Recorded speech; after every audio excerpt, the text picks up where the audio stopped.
welcome back everybody to the Project Inspire Convention, the Sunday night edition of Project Inspire Convention 2021. And what a weekend this has been. From the Shabbat show with Charlie Harari Thursday night to the program last night where it was wonderful watching myself on camera. We had over 50,000 viewers who were on board to watch the Project Inspire Convention. And so, as my intro went last night, wondering if this was the right thing to do, it was the right thing to do. I want to thank all of you for tuning in and spending the weekend together with us. And we have a spectacular program planned for you tonight. Few announcements before we begin this evening's program. First of all, how amazing were all the breakout sessions, the concurrent sessions before this program started. It was literally like being in a hotel and running in and out of different classes and running, catching a cookie in between, of course. But ladies and gentlemen, we have a spectacular program tonight and a few quick announcements. Firstly, tonight's session is dedicated by Mrs. Edel Sarah Hornig and family in loving memory of their uncle, Zalman ben Aaron Dov Ber, on his 9th yahrzeit. This has been a tradition for Mrs. Hornig to dedicate this Sunday session. This year is no different. Thank you, Mrs. Hornig, for that. May his neshama have an aliyah. Additionally, tonight's and the Project Inspire Convention is sponsored by, sponsored by Heshi and Leah Mendelson in memory of Leah's mother, Chana Bas Avram Perlstein, on the upcoming first yahrzeit on Gimel Nisan, the 3rd of Nisan. May her neshama have an aliyah as well. I would be remiss if I didn't mention some of the people that actually made not only this weekend happen, but Project Inspire happen overall. Stuart and Andrea Heitman from Toronto, Canada, thank you. Thank you for everything that you do for Project Inspire. Thank you for being behind this convention. We really appreciate everything that you do for the organization. Isaac and Edie Gross. Well, we didn't have a Body and Soul retreat this year. We didn't get to see you live at the convention, but we know you're rooting for us and doing so much for us throughout the year. I want to thank you as well. Nachman and Judy Orbach. Nachman, you are a driving force behind this virtual convention for the sake of getting the many thousands to be able to be part of our convention that aren't on a normal year. Thank you for that. Additionally, to Mendel Brachfeld, Ephraim Berger, Yitti Gutner, Jeff Schachter, other board members of Project Inspire, and of course, Mrs. Sandy Schiff, who I believe has watched every minute of this 11-hour weekend programming and has sent us continuous feedback. Sandy, you're the best. Thank you very, very much. And I hope your husband is doing well out there in Denver, Colorado. Thank you again. Also, one more thank you before we start the program. Over the course of the past couple of weeks, we've been editing videos and recording videos, dozens of videos, as you know. And I want to give a special shout out to Michael Apfel. Michael actually returned to London from New York to be, I don't believe it's London, I think it's Leeds, England, to be with his brother. His brother had a liver transplant with the COVID complications and all. And he's been there at his brother's side the entire time. And throughout all of that has been there to edit the films that we needed up until this program tonight. And I want to dedicate this show for Refuah Shalema for his brother, for Michael's brother, Azaria Yonatan Shimon Shmuel ben Leoni. May he have a Refuah Shalema and recover quickly. Ladies and gentlemen, it's 4 a.m. here in Jerusalem. And while it's not ideal to run a program at 4 a.m., I do feel that it's a real convention, right? 4 a.m., walking around as if it's the middle of the day, almost like a casino with no lights and not knowing what time of day it is, because that's what it's like getting lost in the Project Inspire convention. But I have a special guest here with me this evening because I'm sharing the hosting of this program with a dear friend of mine, Rabbi Pesach Friedman. Rabbi Pesach Friedman is the CEO of Chaim V'Chesed. Chaim V'Chesed is an organization that has become a big brother to Americans, English speakers, to Anglos living in Israel. I want to thank you, Rabbi Pesach Friedman, for joining me. And I want to tell the audience that the reason you're on the hook for this is because I wanted to fly to New York to be there for this convention. And I told you that if you couldn't get me to New York, you were going to have to join me here. So here we are. Welcome at 4 a.m. to the Project Inspire Convention. Pleasure to be here, and I'm happy that you didn't make it out to New York. The reason I'm happy you didn't make it out to New York, ladies and gentlemen, is because I'm afraid that if Yossi Friedman would have flown out to New York, he very likely might be spending the upcoming holidays there. Well, that's actually an incentive at this point, being that my kids have been closed out of school for the last year. So, being stuck in America might not be the worst thing. All kidding aside, Pesach, why don't you tell us a little bit about what Chaim V'Chesed is? You started an organization to help us Anglos who are in Israel. Tell us a little about the organization. Sure. So we started Chaim V'Chesed, Yossi, back in 2015. There's a huge English-speaking population here in Israel, as you know. And Israel is a wonderful place to be, but sometimes if you're not native, it's a little bit challenging. And when serious challenges come up, it's even more challenging. Chaim V'Chesed serves in pre-COVID days as a resource for English speakers here in Israel for every area of difficulty or crisis. That could be navigating the bureaucratic system, that could be help in the hospital, medical systems, special education, mental health, and so on. But a big part of it is basically trying to help English speakers who are not native understand how things work here in Israel and help them through that system. No time pre-COVID has anything been so needed as these challenging times when rules and regulations change by day. The government themselves is stuttering and stammering. Difficulties come up, life and death situations, whether illness or people needing to enter the country, leave the country, and so on. And we are here for them. It's amazing. I know myself what it's like to navigate the system. I'm living here in Israel for the last 20 years. But tell me, it must be, it's a time where so many of our participants are watching this. They've been to Israel numerous times on programs with Project Inspire. People are chomping at the bit to be able to come and stay and be here in Israel for any programs that we would provide. And just for the opportunity to be here, even for a few minutes. But I'm sure throughout this entire crisis of COVID, there have been times where it's sort of like you had to take off your hat of being the CEO of Chaim V'Chesed and really be a brother, to so many people who needed your help as an individual. Does anything strike you as an incident that was like, where you had to step in as an individual and really intercede on behalf of the Anglos living here in Israel? Unfortunately, that happens quite often, and most of the time, I'm sorry to say, it's usually kind of dire circumstances, but we've got to be there for people then as well. Just over this weekend, we're dealing with a patient here in Israel who's actually deathly ill, and we're trying to get her brother and sister to come in to enter Israel at this time when it's impossible to enter Israel, basically to say their last goodbyes. Unfortunately, I've lost track of how many deceased we've had to deal with, whether here in Israel or bringing someone to burial here in Israel.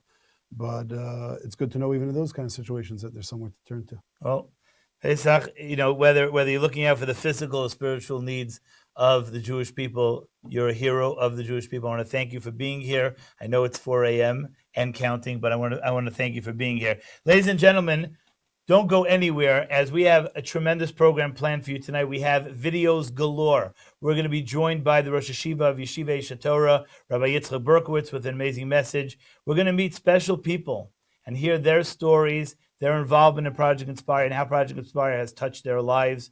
We're going to find out how you can share Purim with anyone in the U.S. with easy outreach gifts. And then we're going to be ending off with an amazing interview with Rabbi Nachman Seltzer, together with Rabbi Yitzchak David Grossman, who's known as the Disco Rabbi.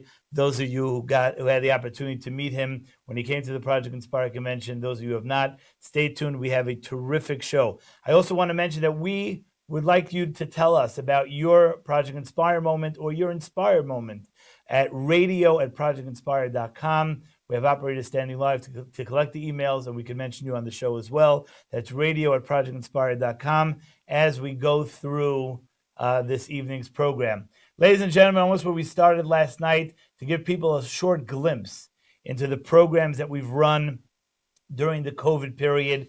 We went virtual. We had to pivot in so many ways that we'll get to further on in the show as well. Ladies and gentlemen, a little glimpse into the programs during the COVID era at Project Inspire.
And that's just a glimpse into the programs during the COVID era at Project Inspire. Ladies and gentlemen, you're watching this live at projectinspire.com/convention. You're watching this live on Yeshiva World, on Matziv, on Torah Anytime, on so many different live feeds. As you're watching this, once again, people have continuously been donating to Project Inspire to be able to help us continue bringing you amazing programs. Feel free to donate. You won't lose your program. It'll pop up over your screen, and you'll continuously be able to donate throughout the show. Thank you very much for those who already donated, and thank you for those who will. Ladies and gentlemen, Project Inspire went viral. Yes, you saw it. But our short commercial message about the virus called Project Inspire, if you will, ladies and gentlemen.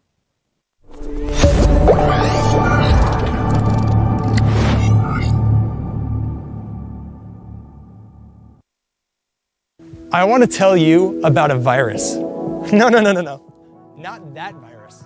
A virus for good. I want to tell you about something that's been spreading for thousands of years. Something so contagious that it infects everyone in its path. But this contagion isn't the problem. It doesn't shut down the world. Rather, it illuminates it. The good virus I'm referring to is your Jewish identity. And the host that is spreading your Jewish identity throughout the world is Project Inspire. Project Inspire instills in us all the responsibility to unify the Jewish people by sharing the beauty and wisdom of our common heritage with our fellow Jews. By empowering each one of us as a leader, Project Inspire is unique in that it's about inspiring you to inspire the world. This has created a movement which has the ability to reach so many more. It's viral. To achieve its vision, Project Inspire provides thousands with inspiration and opportunities for shared experiences that bring Jews of all backgrounds together as a community to grow, learn, and share with one another. To make this viral, we need super spreaders like you. It's on us to make our Jewish identities go viral. Spread, share, connect, inspire. Join the Project Inspire movement today.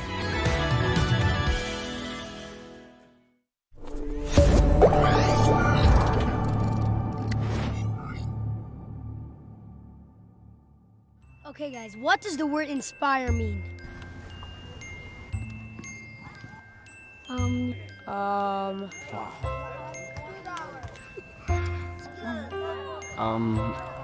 But I don't understand the question.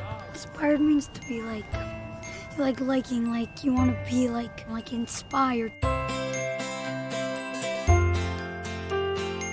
Inspired is something that happened or that you see that makes a big impression on you. It means to help elevate a person, help bring a person to higher levels. You learn about something and you feel like I can do this thing and this will be a very good thing. To influence someone to do something, like influencing someone to do something good. When you see someone doing something really nice, really kind, you look at them and you have that feeling in your heart like, wow, I want to do that too. It's a word that gives you feeling and you can really feel it. It's like a bomb that goes inside you and then it explodes onto the outside.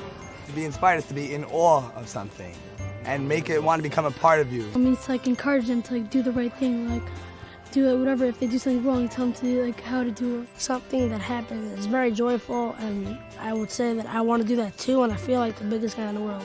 Inspired means when someone takes a bad shot in basketball and he airballs and someone comes over to him and say, nice shot, and to inspire him to come back into the game. Let's say you see someone doing something that you want to do, so you'll like try really hard to do that. I was going on the same track as him. And that, of course, were some of your kids being asked, what does inspire mean? You know, to everyone means something else. But yeah, it's like. Ladies and gentlemen, what is Project Inspire? What is Project Inspire? Pesach, here we are at the Project Inspire convention, and there are many people who are tuning in for the first time. You know, usually the convention is sold out pretty quickly. There are only 12 or 1,300 people that are able to come, and this year we're able to inspire so many more. And so there are many people that are watching, including yourself, that really want to know and get to the bottom of what is Project Inspire, right? And so, interestingly enough, we had a dinner a number of months ago where we honored Rabbi Sampson, the family director of Project Inspire, and it gave us a great opportunity to make a film that really took you through the timeline of Project Inspire, how it was created, why it was created, and how it has come along over the years. And so, for your sake and for the sake of the viewers who have really never really been involved in Project Inspire programming before, let's take you to the story of Project Inspire. Well, I tell you, Rav Noach called me when we started, and he used to call me quite regularly, and he said, Chaim, you're going to get a lot of reward for this, right? And I used to say, Rebbe, but I've been working for Eshet Torah for a long time. He said, no, but this is different.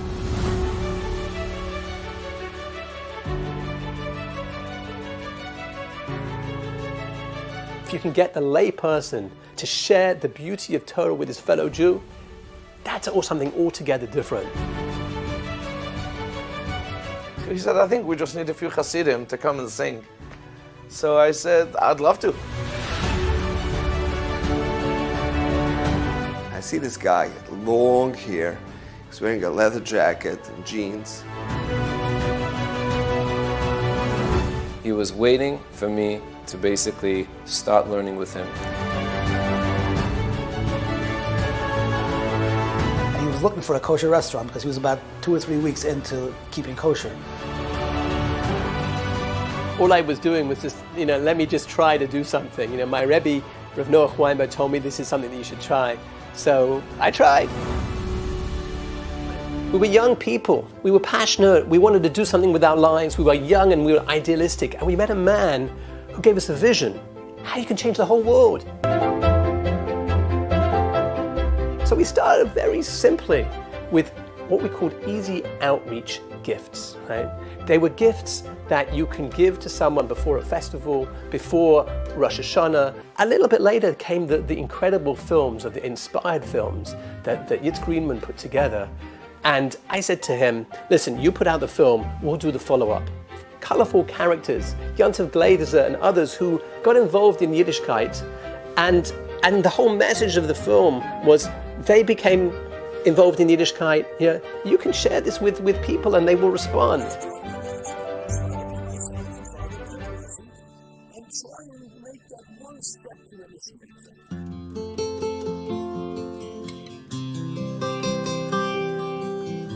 And thousands of people started doing it. But then they came back to it and says, Rabbi Samson, this is all very good. But what happens if they ask me a question? I got the relationship bit and I'm doing that. Let's start doing Kiruv training programs. We went from shul to shul in 5 towns, Brooklyn, Queens, all these different neighborhoods. I would go to shuls, I would speak in Rabbanim in Muncie. They let me come and speak, and instead of their Shabbos speech. I saw advertised Kiruv training. Are you interested to know more about Kiruv? Do you need some training? And I thought, I probably need some training. We decided to meet at Rabbi Daniel Koren's house. We had a series of meetings. And then we came up with a fascinating idea, which was you can actually train our people who've got involved to actually give the seminar. We had Mrs. Reifer from Borough Park, an Orthodox housewife with 13 children. Now she was teaching, and in fact she started teaching internationally. She was so good. People coming up who really bought into the mission and felt this is important, I want to be a part of it. Rabbi Samson pushed me to a wall every time I used to meet him. He says, Rabbi Aryeh, you got to do something, And many of them came up with their own ideas. So during the Shabbaton, there wasn't much thinking going on. So I was sitting with my friends Friday night. And after the event, after the keynote speech, we were singing. And there was a rabbi in Philadelphia next to our table. And he said, hey, that sounds so geschmack. Maybe come to our community and do just what you're doing. I said, yeah, with the traveling Hasidim.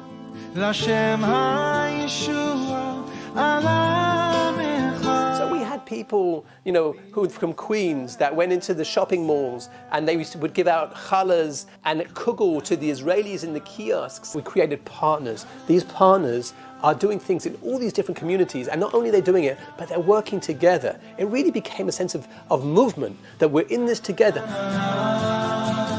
The Shabbosim that we spent on the road with Project Inspire were fascinating and something that I'll never forget. The Shabbos in Cincinnati, the Shabbos in Baltimore, and Be'ezus Hashem hopefully more as time goes on.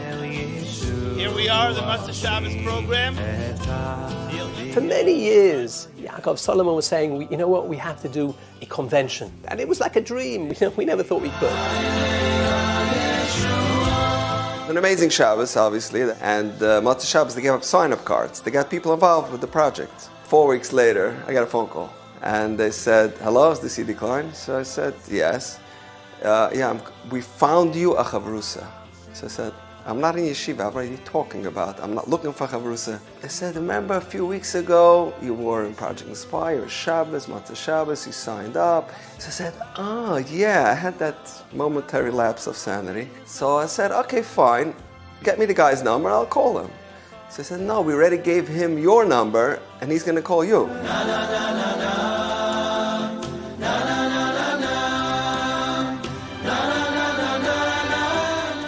And really, Project Inspire became really a byword for inspiration in general.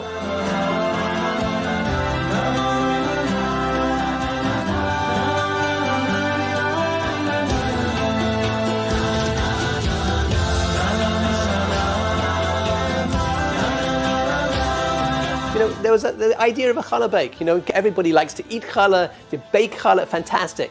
And in Brooklyn, for example, we did a challah bake for 2,500 people. What would Rav Noach say to me now? He would say, Chaim, you've done well. We've got a lot more to do. We're just getting going. Rabbi Samson, the king of Kiruv, has got us involved in Momentum JWRP. We now take thousands of women. Does it affect them? Yes. Does it affect us? Yes. We've developed the means of how to bring this much further. This will bring inspiration to the whole Frum community and to the non-Frum community. 15 years. We just have to appreciate where we are today compared to where we were 15 years ago. The next step for Project Inspire is just to continue on the work that they're doing, just to expand the programs and bring the message out to so many more of Achinu B'nai Yisrael. There are so many more that are not informed.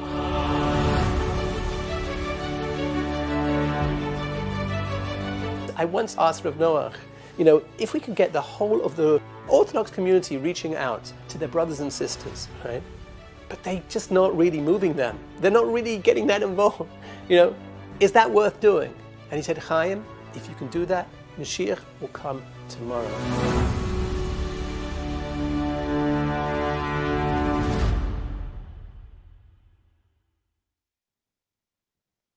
Does that tell you the story? Incredible, unbelievable. What's really remarkable is really just looking at the pictures, the backgrounds, the varied backgrounds of different people from obviously all different walks of life getting involved. It's a beautiful thing. Amazing. It's amazing. And we missed the live events, We'll take this because this is what God has given us, but we can't wait to get back to those live events that you're describing. Pretty remarkable to see all those people dancing together, around 60 people in a room of... Once upon a time, people used to do that, right? That's right. It's about the same time that airplanes used to take off, Yeah. Okay. Yossi, tell me, unbelievable work. What does Project Inspire raise money for? Where do the funds go for? Amazing. Who invited you?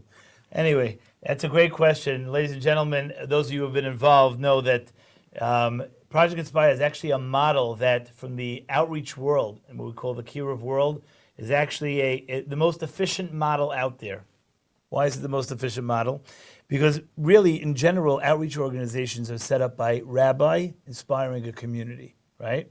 And so you got to run programming but there's only one rabbi, right? So how many people can you reach in a community? Could you reach 100 people? Could you go to a college campus and involve 100 people? As an organization, what we're doing is we're training leaders. You saw in that little film Esti Stoller, I don't know if you know who she is, but she's iconic in the Project Inspire world, right? Does it affect them? Yes. Does it affect us? Yes. That's what it does. It really allows more religious, more committed Jews to step up to the plate and decide that they can make a difference.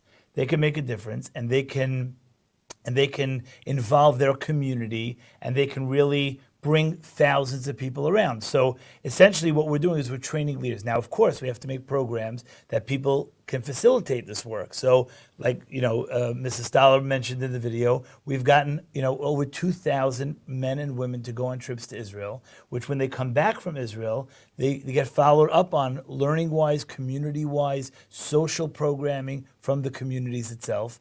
And we're putting this together. We're putting together conventions and weekends and body and soul retreats and one-on-one learning and online programming. And of course, COVID just shifted a lot of the things online. Where we'll have, like you saw in that film, the Taste of Shabbos, where the women are cooking for Shabbos online, they're baking challah online. We were learning online, running classes online. All this is what we're raising money for, to be able to inspire, the next year of Project Inspire participants. Unbelievable. Yeah, and it's really and what we're seeing is that people are getting a satisfaction in the reaching out community-wise. It's changed the community. It's been a revolution, because all of a sudden it's not us and them. It's Jews of all backgrounds coming together. And I think you'd be surprised how much religious Jews who have grown up all their life with Torah and mitzvahs are inspired by the commitment of Jews who might not have. It's really amazing, Yossi, because thinking back as you described that, 27, 28 years ago, I actually used to hear speeches from Reb Noach Weinberg, and he would actually allude to the Mishnah, which discusses how back in the day, before these kind of technological advances that we have, the way they would send the message out to the diaspora when it was Rosh Chodesh would be to light a torch from mountaintop to mountaintop to mountaintop until the entire diaspora would see it and light their little candles and everyone would know about it. He would describe how that's what his vision is for outreach, that just one would pass the torch to another, light up a little more, and you're really describing that happening. It's amazing, and once you're describing torches, and passing it on to other people, I had the great honor to make, obviously many films and many film productions with Project Inspire, but one film sticks out in my mind as being something that brings out exactly the point that you're describing. We made a film, and in which I'll tell you the names of the people in the film. You'll see it momentarily. We had a fellow, Clive Lipschitz. Clive is a fellow living in Teaneck.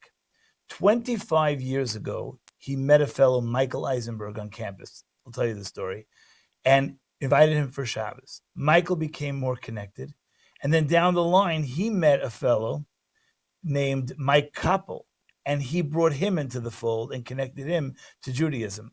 But Clive, from 25 years earlier, could never have anticipated that the effect that he would have on Michael would not only go to Michael Eisenberg, but it would go to Michael Koppel as well. And so we made a film in which we actually wanted to introduce Mike Koppel, who's the third wheel in this story, to Clive Lipschitz, just to give people an idea that when you do something that brings a Jew closer to Judaism, it doesn't go unrewarded. We might not see it, but it doesn't go unrewarded. And so let's take you to what we call the Clive video. That Spark, the Tisha B'Av film that we made, I believe it was 2016.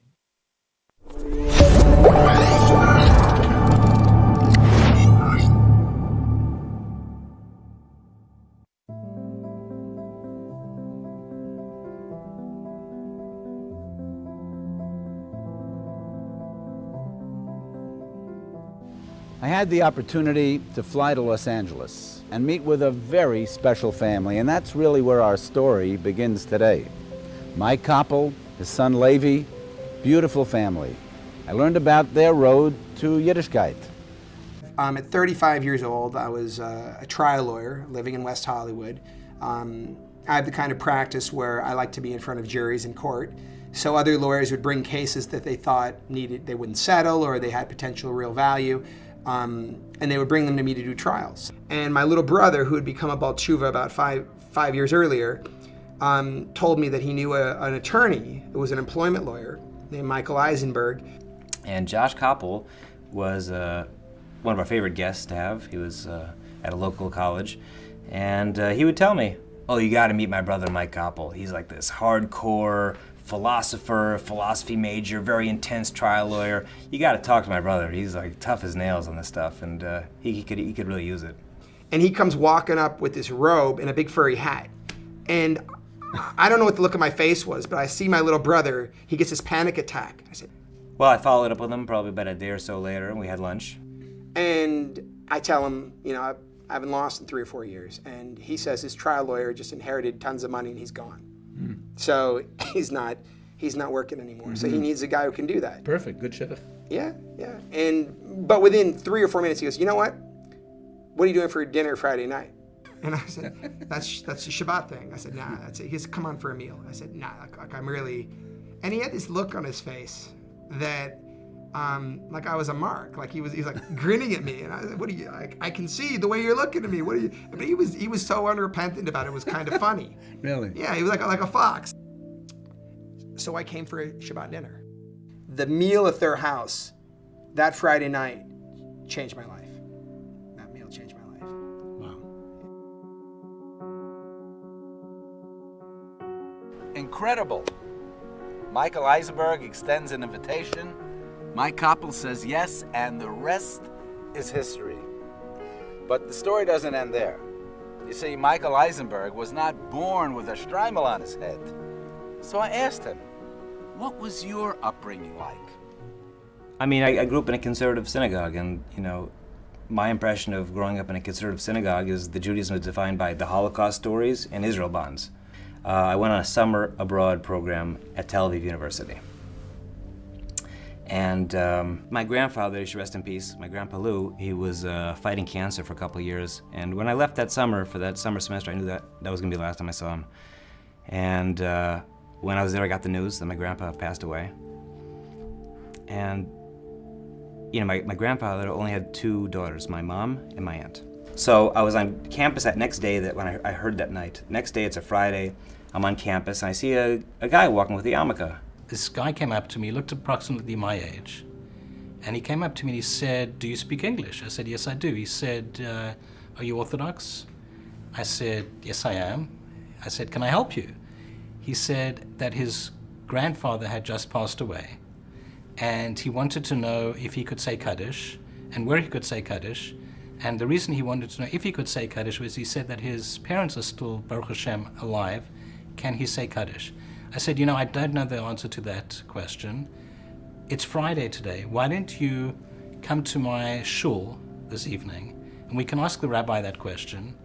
And you know what? Why don't you come eat dinner with my parents tonight? It was the first Shabbos that Michael had kept in his life, and it was a powerful experience for him. So I really don't think I did very much. Do you know this man? No. Could you look again real closely and tell me if you know him? I don't know. Do you know the child sitting next to him? No. Looks like a frum kid, but I don't know that family. Mm-hmm. You know this man? That's Michael. He took me under his wing, and like I said, really made like my problem his problem, and tried to get to the bottom of it. So him you know? Sure. Well, Mike Koppel. Yeah. And Michael Eisenberg. Right. Are very, very close friends. Okay, very nice. If not for Michael Eisenberg, Mike Koppel, who you see in that picture, would not be there. And if not for Michael Eisenberg, that little boy sitting next to Mike Koppel would not be there. Okay. Because Michael Eisenberg right. was the Clive Lipschitz to Mike Koppel. Wow.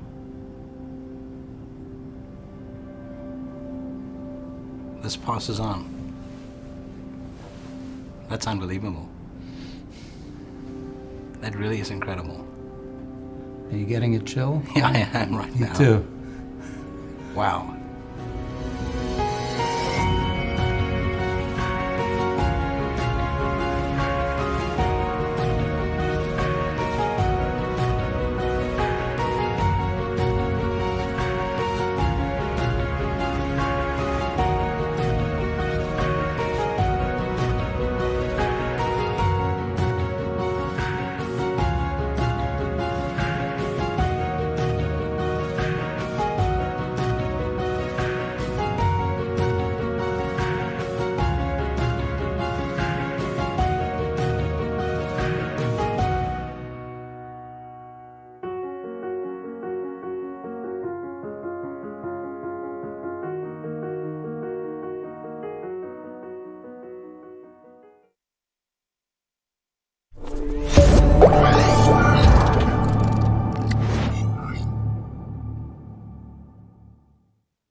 course, that's the story of Clive, Michael, and Michael. But Pesach, that really is the story, because here we were able to follow this story that took 25 years to play out. Sometimes you don't get to play out that story for 25 years, but when we reach out and we include people in Judaism, we might not know the effect, but it definitely has that effect, and you saw that in that story. I would say on the contrary, Michael, Clive, and the other Michael were lucky enough to just have Project Inspire connect them on that little iPad like Yaakov Solomon did. But I'm sure that there are thousands of other instances where someone maybe just said a word, had that one Shabbos invitation, didn't follow up, and who knows what kind of products are down the road, right? So many years later. It's true, and I think that when people get a little discouraged, because they don't necessarily see that they're having any type of impact, we don't know that, and who knows when 25 years later it might play out. And you saw up on the screen the Big Productions logo, so I want to thank Guy Orman at Big Productions for that masterpiece, as well as so many other Project Inspire masterpieces. Thank you, Guy.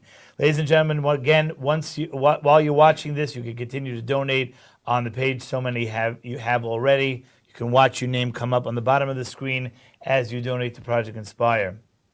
Pesach, I understand that the Rosh Yeshiva Eish Torah, Rabbi Yitzchak Berkowitz, was your Rebbe. You studied under Rabbi Berkowitz, and then you created the Center for Jewish Values together with Roy Berkowitz. Can you tell us about that, as well as the experience with Roy Berkowitz? Sure. Back in around 2000, I studied under Rabbi Berkowitz for a short period of time together with my dear friend and colleague, Rabbi Tzvi Muller. And Rabbi Berkowitz, as you all know, is really a world's expert in all areas of the Torah. But one thing which particularly stood out was his expertise in what's called mitzvos bein adam lechaveru, the Torah's guidelines for interpersonal relationships. And that was an area which is really, on one hand, very crucial to Judaism, but often is not studied. It's something maybe we imbibe with our mother's milk, or we should, but sometimes there isn't necessarily a focus on that. And Tzvi and I decided that there was a need to sort of bring this, the study of these laws, to the forefront. And Rabbi Berkowitz was the prime person to do that. It turned into a whole movement of dozens of study programs, kollels, learning programs, books in both Hebrew and English, which we put out, and really spread the message of Bein Adam L'Chaveru and the knowledge of the Torah's guidelines. And what's particularly visible in Rabbi Berkowitz's teachings, and really his very embodiment, is his love for every Jewish person, and really his recognition that every Jew is unique, every Jew is important, and the way to reach him may be different, whether it be the language or the message, but really just that one message, the value of every Jew. It's amazing, because we as students and even employees of Eish Torah worldwide get to hear from Rabbi Berkowitz and get to have this, imbued in us, the message that you're describing. Rabbi Berkowitz had a special message for the Project Inspire convention along the lines of us being selfish people. Let's take you out to the Rosh Yeshiva Eish Torah, Rabbi Yitzchak Berkowitz.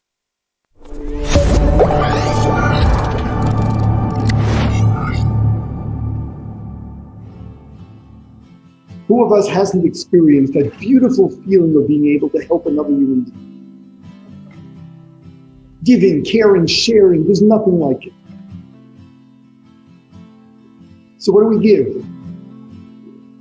Financial assistance, physical assistance.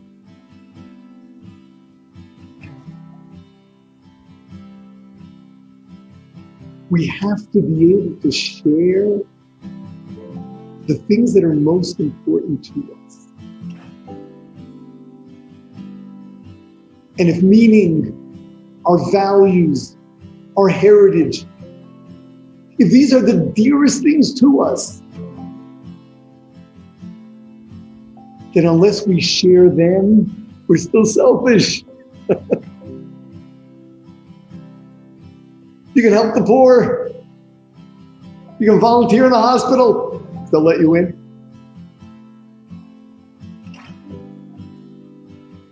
If you're not willing to share your soul, you're not there yet. And every one of you has experienced sharing your spirituality, sharing your values and your meaning. you know that there's nothing that comes close. There's nothing that is more meaningful than that.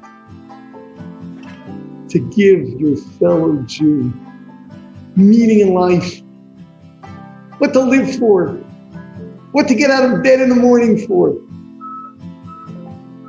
Meaning that encompasses every aspect of his life. When you give that, when you see how people are just building themselves,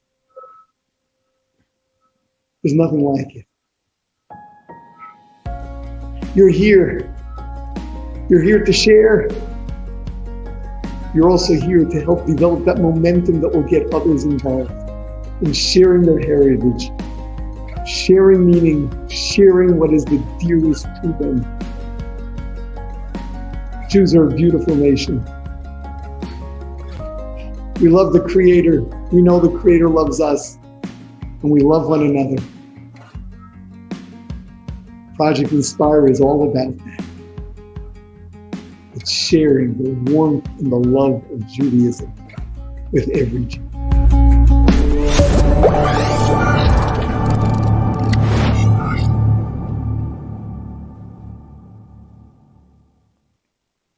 And that's really the message that Roy Berkowitz had for us, is that, you could do a lot of chesed, no pun intended for Chaim v'chesed, but sometimes we will visit someone in the hospital or will help someone in need, but when it comes to spirituality, we just keep it for ourselves. And Roy Berkowitz's message is that why be selfish when it comes to spirituality?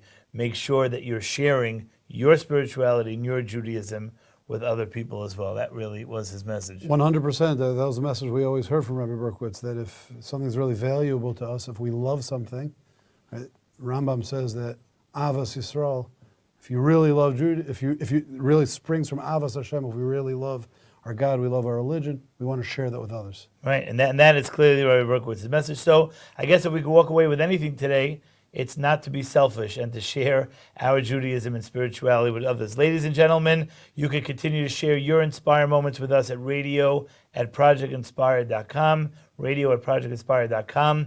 We love to hear what your Project Inspire or inspiring moment was. What does inspire you?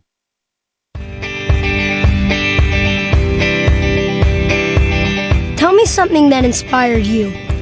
My grandfather inspired me. Every time I see my grandfather, I want to be like him. Seeing the wonderful world that Hashem created all around us. When I davened in the wood-burned shul, which is over 100 years old. When you see somebody doing something and he didn't have to do it, he's just doing it because he's a good person, and it's a nice thing to do. Inspires me is when people do mitzvahs and then they have stories to tell that tell me how to live my life. When somebody has a big smile. You see an adult thinking on something, and then when they finally get it, you could see it spread to all different roots. If you think of others and chesed. What inspires me is when someone does something and they thought that they could have not done before, but when they got inspired, they could do it. I get inspired when I see my dad helping other Jews. Dad is a role model for me. He was always there to learn with me, to coach my teams growing up. He always managed to find time for all of his kids.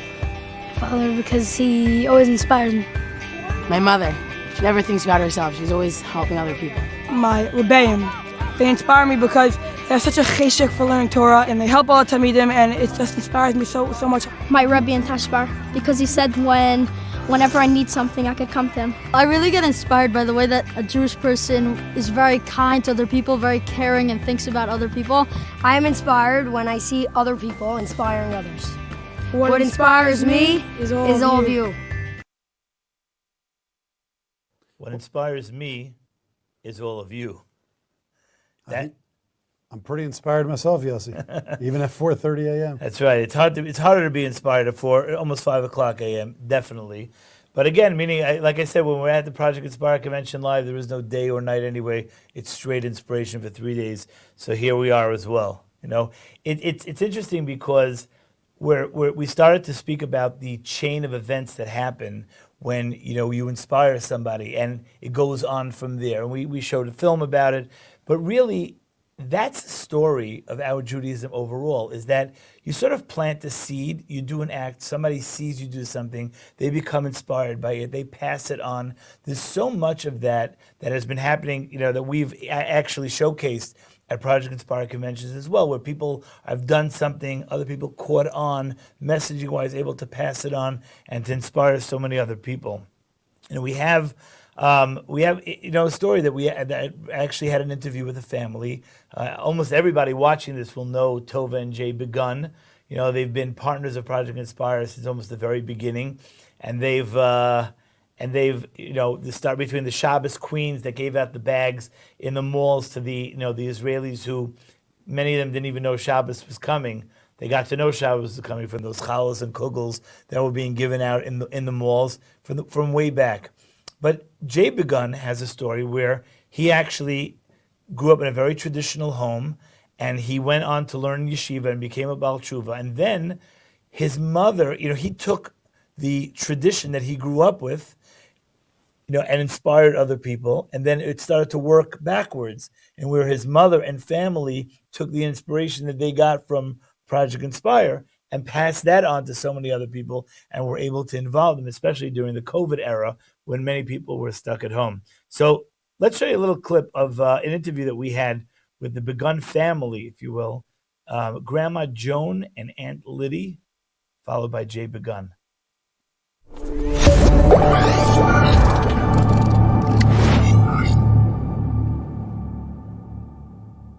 We have amazing guests with us here from Florida.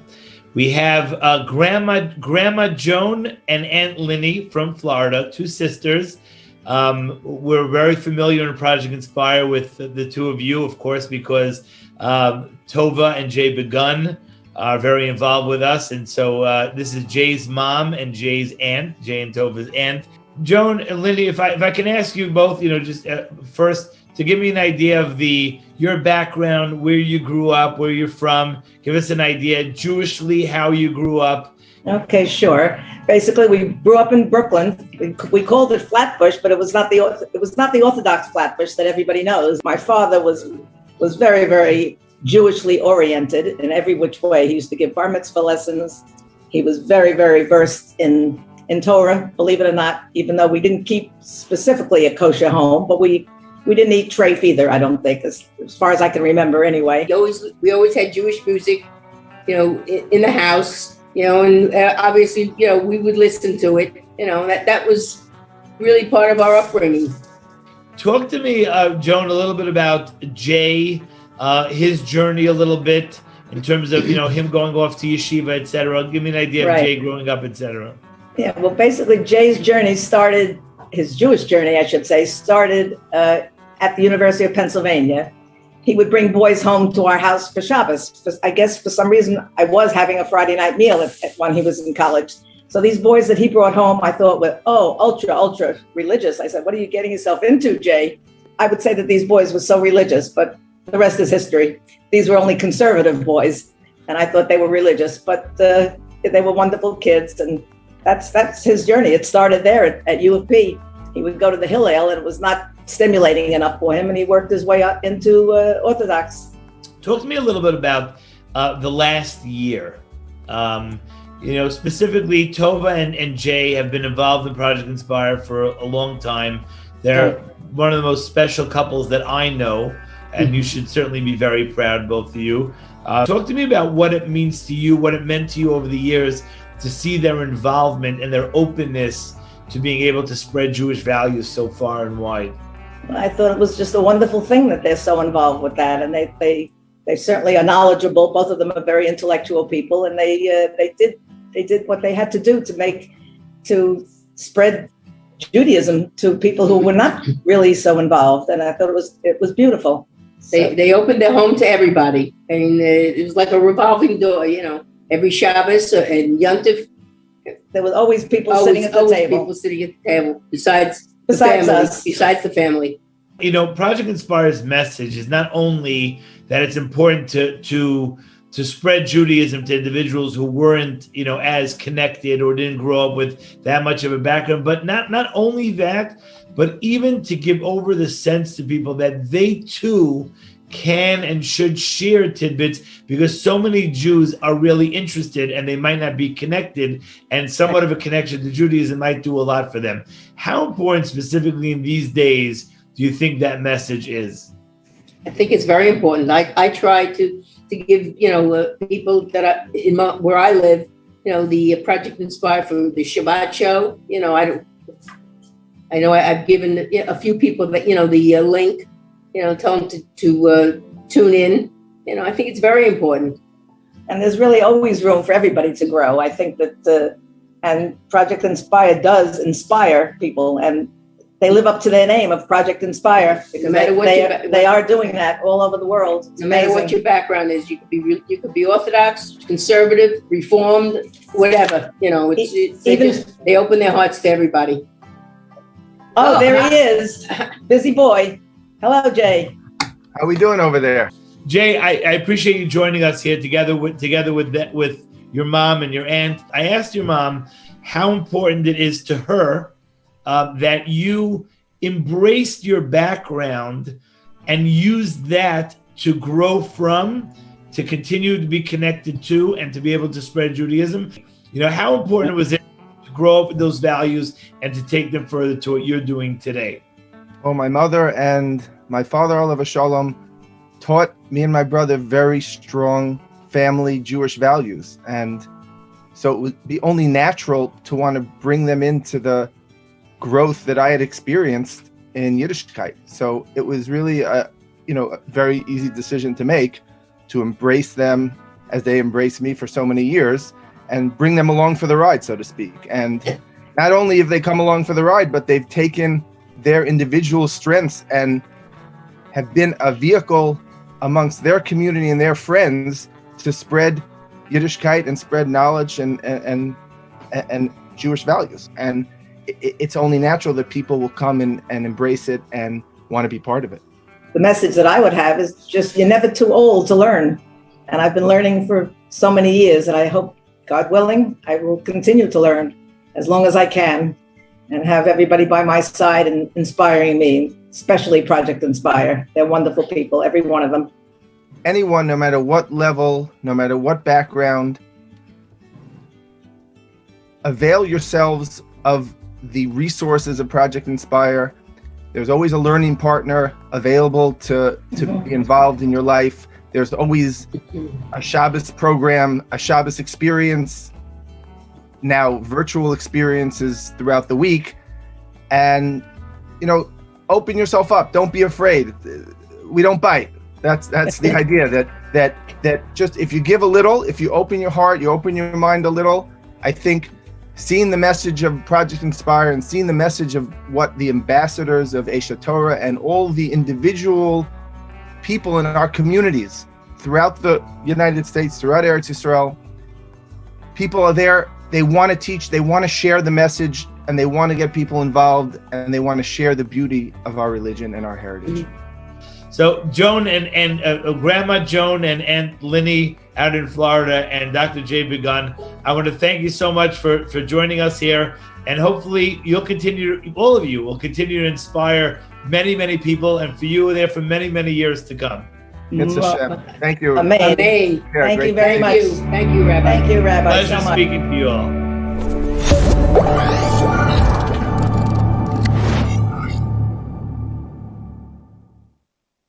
What a special bunch they are. And indeed, may they continue to inspire each other and so many more. Ad Me'av Esrim. Amen. Ladies and gentlemen, you have an opportunity right now, as at 10 p.m. New York time today, Easy Outreach Gifts. Purim gifts will close online, as we're just about sold out. But for those who still would like the opportunity to purchase the Easy Outreach gifts, the gift that you can give to any Jew, no matter what background, they'll appreciate it.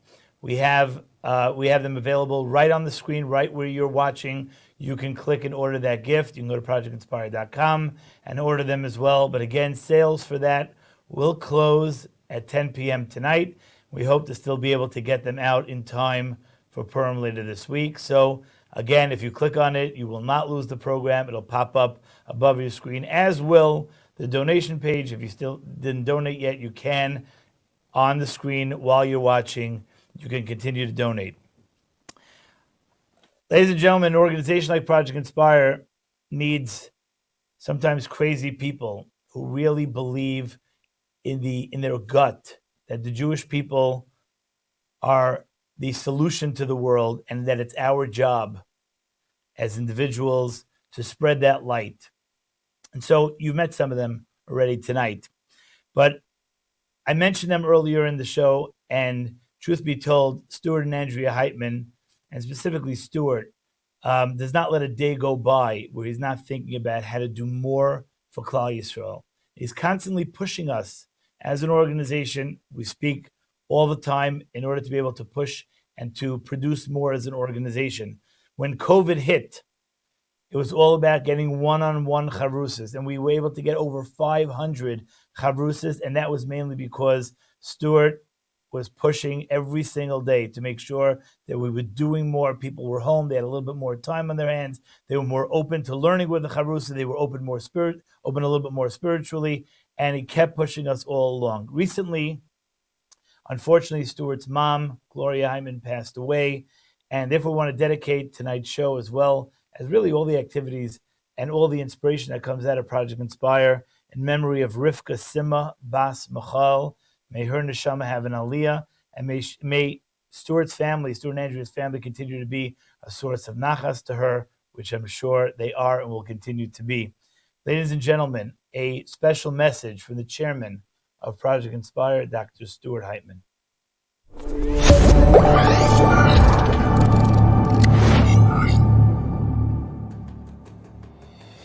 Hi, I'm Stuart Heitman, chairman and founding partner of Project Inspire, along with my wife, Andrea.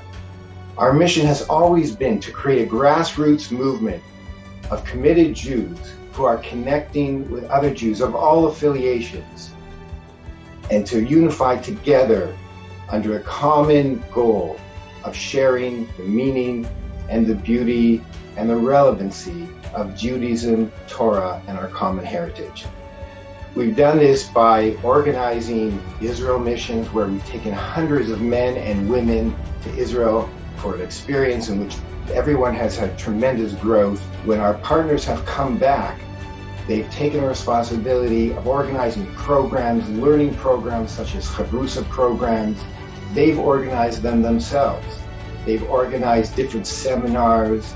They've invited people for Shabbos, for Sukkot. They've done gift campaigns. We have literally affected thousands of Jewish lives over the years. But then COVID hit. We couldn't get together anymore. We couldn't go to Israel. We couldn't organize joint sessions where we would build relationships and connect with each other. And Project Inspire, they immediately went completely to an online program. We created a Shabbat show. We had up to and beyond 10,000 viewership per show.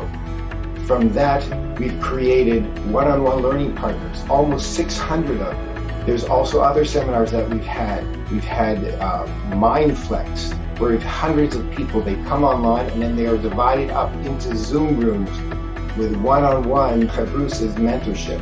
This has been tremendously successful and continued to affect thousands of lives, even during the COVID pandemic. These are all the things that we've been involved with, and we have to wonder, what has it been that has created our success over the years? And I believe it can be epitomized in a very well-known, a famous medrash, and that's the medrash of the sun and the moon during the days of creation. So the medrash goes like, God created the sun and the moon, and originally he created them at the same size. The moon came up and complained. He says, Hashem, everything you've created in the world is in twos. You've created light and darkness, and light is always greater than darkness. You've created water and fire. Water is greater than fire. You've created heaven and earth. Heaven is greater than earth. Every time you've created something in twos, one is greater than the other. So you've created the sun and the moon the same. You should be creating one greater than the other, implying that God should make the moon greater than the sun. God answered back to the moon and goes, because you spoke against the sun, it's you who I'm going to make smaller. and made the moon smaller than the sun. That's how the Medrash goes. And Rabbi Eliyahu Dessler says on that this teaches us a tremendous lesson about unity. Whenever you have two different people, two entities, by definition, there's a drive that one should try and be better than the other. One is a competitor to the other. You could only get true unity when you unite under a common goal, together, both benefiting at the same time. That's really what Project Inspire is all about. It's about both Jews from all affiliations, all benefiting by uniting under this common goal of sharing the beauty and the meaning of Judaism and their heritage. That is truly what has been our secret. And if you ask our partners feel that they've gained as much, if not more, than the people, the Jews that they've connected with and that they've mentored. This is the true secret of Project Inspire, and this is what has brought us our success. We are blessed with great leadership in Rabbi Chaim Samson, Rabbi Yossi Friedman, and the entire Project Inspire staff. So I ask you, please join us, be a partner with us. Join us in our mission to unify the Jewish people through our common heritage and through our common love of Judaism, the meaning and the beauty of Judaism and Torah. And if we do that, I believe together we can truly unite the Jewish people. Thank you.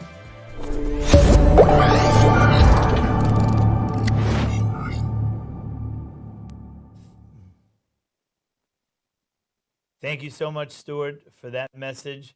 And really, you said that the secret of Project Inspire is the people and the leaders.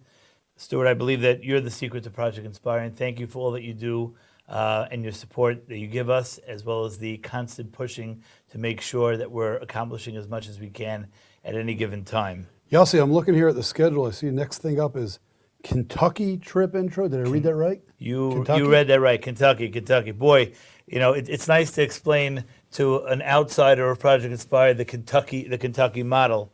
But let me jump in. You know, Pesach, there's so many trips and programs that connect Jews. There's obviously the Momentum trips and many different Israel trips. But we found the Project Inspire, like, Stuart mentioned, that we got to do more, we got to do better. And so we were looking for more and more opportunities to be able to bring Jews together, religious, non-religious, didn't matter what background they were from. And so we decided, what if, in addition to the Israel trips that we were running, we can do trips that would bring men and women together on separate trips to connect as brothers, to connect as sisters. And so we came up with this idea, and Yaakov Ginniger, you don't see him on this screen, but he's running every bit of this program. Came up with this idea we should bring men to Kentucky, to the bourbon trails of Kentucky. And what man doesn't want to go to the bourbon trails of Kentucky? And so we quickly put together a trip and figured, like, how many people can we get to come to Kentucky with us? In about 3 days, the entire trip was sold. Men were lining up on waiting lists to come to Kentucky. Now, most of the men actually don't remember the trip to Kentucky, being that we were on the bourbon trails. They remember very little of that trip. They maybe remember what they ate, not necessarily what they learned. It was fun watching people go on hikes and zip lined after the bourbon trails. It was truly spectacular. But nevertheless, really, we spent the time in the woods, really in Kentucky, far out. We would sit in the mornings, we davened together, we learned together, we connected, and of course we had a blast of a time. Myself and Yaakov Ginniger took care of the grill and of course the carving stations. Nobody went hungry on that trip. And why don't I just show you a little clip? Sure. A little clip of the Kentucky trip. And by the way, I should mention before we go to the Kentucky trip is that we took a women's trip to Fort Myers Beach, Florida. Same purpose. It's easy. It's a 3-day trip. It's not necessarily going to Israel. It's not the expense of Israel.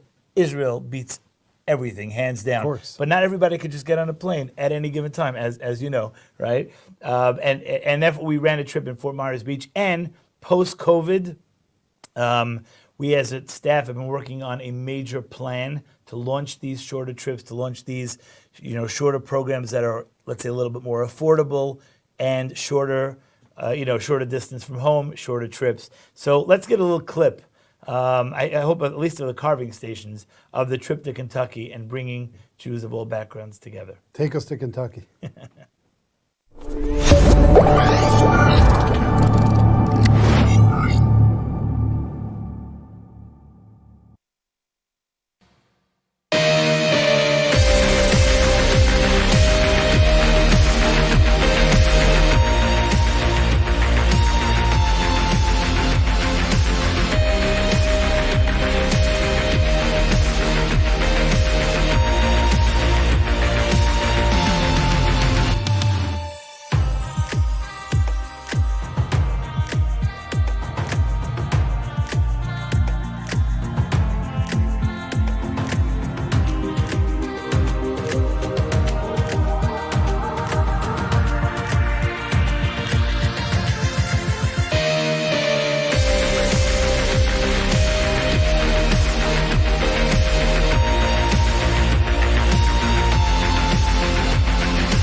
So Pesach, I think you got that right, in that people went to the bourbon trails and then went straight to the shooting range, with the rifles. It was a perfect combo for our group to go from the bourbon trails to the shooting range, especially in Kentucky. It was a fabulous trip. And interestingly enough, there was a fellow on the trip, Greg Sokol, along with his father, Steve Sokol. I understand that Steve's mother-in-law passed away, and so our condolences go out to the family. Greg is actually getting married in 2 weeks. He is now, post that Kentucky trip, as well as being an Aish for a stint, is studying in Shar Yashiv Yeshiva in Far Rockaway, amazingly enough. We had a chance to catch up with Greg Sokol. How's it going, everyone? It's Greg Sokol. To all my brothers on the Kentucky bourbon trip 2 years ago, it was such a fun time. For those who don't know, I was lucky enough to be on the trip with my dad, Steve Sokol. It was an amazing father-son bonding trip. Got to meet amazing guys from really all walks of life, different religiosity as well. At the time, I had just come back from Aish Torah, and my dad said, "Hey, Greg, come on a Kentucky bourbon and learning trip." It was incredible. The rabbis were absolutely amazing, and the learning was great. The outdoor activity was great, and the food, amazing to top it all off. I'm really hoping to do it again. I definitely will be signing up the next time I hear about it, and I hope you do too. And the really cool thing is that we've actually had a group chat going on for basically 2 years now, different topics, and we've been able to listen in and keep in touch with everyone. And a number of people I actually got to see in New Jersey last year. It was a bit of a reunion at the Hilton Hotel. It was a massive event, but looking forward to seeing you all again. And if there is anyone with questions about this program, feel free to reach out. It's Greg Sokol. I currently go to Shar Yashiv Yeshiva, and I'm sure if you get in contact with some of the Rebbeim part of this program, they will give you my contact info. Take care, everyone. And so that's Greg Sokol out in Shar Yashiv Yeshiva. Can you imagine what a bourbon trail can do to a kid his age. Amazing. Straight to yeshiva after the Bourbon Trail. I think if we could get out of Israel, Yossi, I want you to take me along. I came here at 5 a.m. and you're going to take me to Kentucky. You got it. We'll take it to the big vats of bubbling bourbon out in Kentucky. It just wouldn't be a Project Inspire program. It wouldn't be a Project Inspire program if we didn't have with us the guy who has really carried Project Inspire on so many levels over the last year. Of course, the Shabbat show and basically every other program, including the virtual dinner. Ladies and gentlemen, none other than Charlie Harary in between speaking engagements. Charlie, you there? I'm here. It's good to see you both. I'm missing the party. I wish I was with you guys. Well, you wish you were over here. I know. I was telling Pesach Friedman while I'm sitting here with that what you would give to be able to come back to Israel and how you end your Shabbat show every week. If we're not in Jerusalem next week, then we'll meet you back here. Yossi, you don't have to tell me. About a month ago, I was actually in the Five Towns. That's right. Breakfast with a dear friend of mine, and Charlie called him. He said, I can't talk because I'm with a friend from Israel. Charlie said, I got to send something to Israel. Send him to me. And I just wheeled around the corner, pulled up in front of Charlie. Right. I can't send myself, so I'm going to send a little piece of something to Israel. That's right. Man, and I appreciate that, and thank you, and I miss you guys. You bet. Soon enough. That's what they're telling us here, right? Yep. Charlie, we're speaking about Israel. You yourself have run Momentum men's trips to Israel for many years. You've run so many different programs where sort of Jews of all backgrounds come together and are inspired together. What are some things that you could tell us about, in general, Project Inspire programming that bring people together, as well as trips to Israel specifically? What is it about the inspiration of having that connection of Jews together that makes it so special? Yeah, listen, Project Inspire is a leader in this area. We have the opportunity through Momentum to run trips to Israel. We do them, we get 3 trips a year for the men. So it's somewhere around 600 guys. We've been doing it for a decade. And I have to say that everyone that comes is wonderful. There's something special about Project Inspire, the way they're able to bring people that are, they're motivated, they're interested. The time that we have together is amazing, and the follow-up is great. And I know a lot of the guys are watching right now, and it's really something very special to take somebody out of their home, out of their environment, spend a week in Israel with them. There's no matter of background. There's no matter of denomination. Nobody is interested in where someone comes from. They're interested in who they are and how they want to grow. And when you put that all together, the good people and the inspiration that Project Inspire has, it really leads to something very special. And it's just an honor, and I'm humbled by it to just be able to be part of that. And just watching what Project Inspire is doing every year is really, really wonderful. Amazing. Charlie, I mean, obviously we look forward to being able to do that again very soon. But what have you found with regard to all the virtual programs that you've run? I know you do the Daily Boost and the Shabbat show and many other things. What have you seen in terms of people's willingness to connect sort of with Plan B in the virtual world in the COVID era? It's interesting, you know this, Yossi, because of how involved you are in the Shabbat show. I remember when we first thought about it, and with Rabbi Ginniger and you, and we really sat around, in April and said, listen, let's do something for Shabbat. And then after that one time, we're like, do you think people are going to really watch this thing? This is so not what we were used to. And one of the things I think that we're seeing, and you're and Inspire is seeing this in all the programs that they're running, is that people are looking to connect in any way that they can. And connection is something that is of utmost importance to each other. What's fascinating that I find that people always tell me that one of the most inspiring parts of the Shabbat show, believe it or not, I think it's like the content, I think it's because of all the things that we're doing, the work we're putting in, it's the Shabbat Shaloms. It's that when somebody hears that someone's tuning in from Johannesburg and from California and from Maine and Toronto, they feel like they're part of something beyond themselves. We have this need, this internal human need to connect to things beyond ourselves. And the ideal, we'd like to connect, face to face. But one of the things that I'm learning from this new world is that the ability to connect through the screen, if it's done properly, is still something that's very, very, very powerful. And in fact, and sometimes even more powerful, because you can do much more of it. And I think people from all over the world are getting used to it. Now, it'll never replace a live connection. It'll never replace being somewhere. As many times as I watch a video of Jerusalem, it'll never replace me touching the stones. But Inspire's ability to keep at it, and just the ability to... I actually wanted to ask you that. How much of this do you see continuing in the post-COVID era, which we hope we get to soon? I think a lot of these beautiful things that you're describing can really continue and be new tools in our toolbox after this is behind us. Oh, yeah. I don't think Zoom's going away. I don't think these programs are ever going away now. I think once COVID starts to clear up and we get to travel again, we're going to go back, and I believe with a vengeance, once it's all done. And there'll be a lot more sort of live, but I don't think we'll ever see a time, in my humble opinion, where the virtual space will go back to what it was pre-COVID. I think the virtual space now will be with us from now on. It'll get better. It'll continue to evolve. But I think God has given us a pathway here that we I don't think would ever have stumbled on our own. And because he sent us to our rooms for a very long time and we never stopped connecting to each other, I think we have now a new way that's here for good. So, Charlie, we believe that to be the case. We're seeing that here in Israel for sure with that type of virtual connection. Actually, one of the families who have really taken that journey with you, with Momentum, with Project Inspire and the continuous program, with the virtual programs as well, is of course the Mandelman family. Of course. And we're gonna play for you a clip, and with that we're gonna say goodbye because if we feel like if we could go from now until the Shabbat show, straight through, and that would be totally fine by me. It's already 5:30 in the morning over here. We're totally fine over here.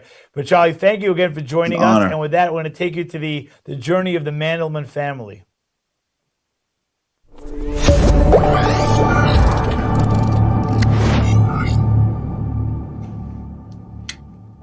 2014, my wife went on the first trip to Israel, and that really began a process. Like many other families, as soon as Michelle came back from that first trip, of course, I was being pressured to go on a trip myself. I said, this is all this learning and spirituality, that's great for you.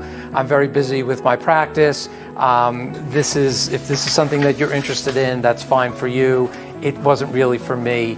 And then I got invited to go to a Project Inspire Lunch and Learn and heard Rabbi Chaim Samson speak. And it was really just a mind-blowing experience. We started infusing more religious practice and spirituality in our everyday lives. Kiddush every Friday night, lighting candles every Friday night. Making challah. Michelle got very involved with the Great Big Challah Bake.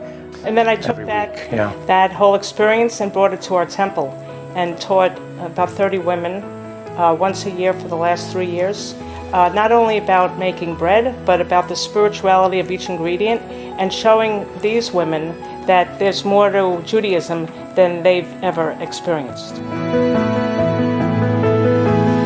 Very involved with Project Inspire. We started going to Body and Soul Shabbatons, and then I went on the first men's trip in October of 2017, and that was everything that I thought it would be. It was an incredible experience. We made our house kosher in 2018.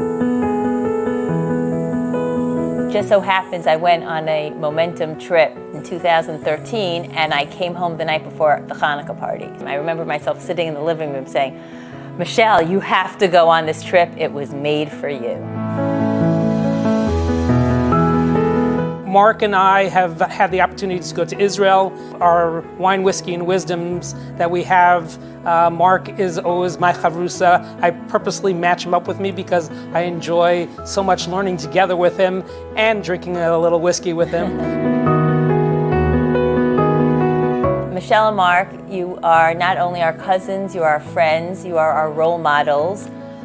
You are role models to both the Frum community, to the secular community, to people in between, to everybody. You just look at you, when I look at you, I just smile and say, both of you. You're our role models, and we're honored to share this evening with you. And we're happy to be on the journey with you. We're going at baby steps so we can achieve the long marathon of life and Judaism.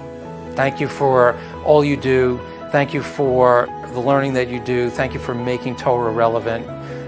It's a beautiful message, and we want to make sure that everyone hears it. Thank you.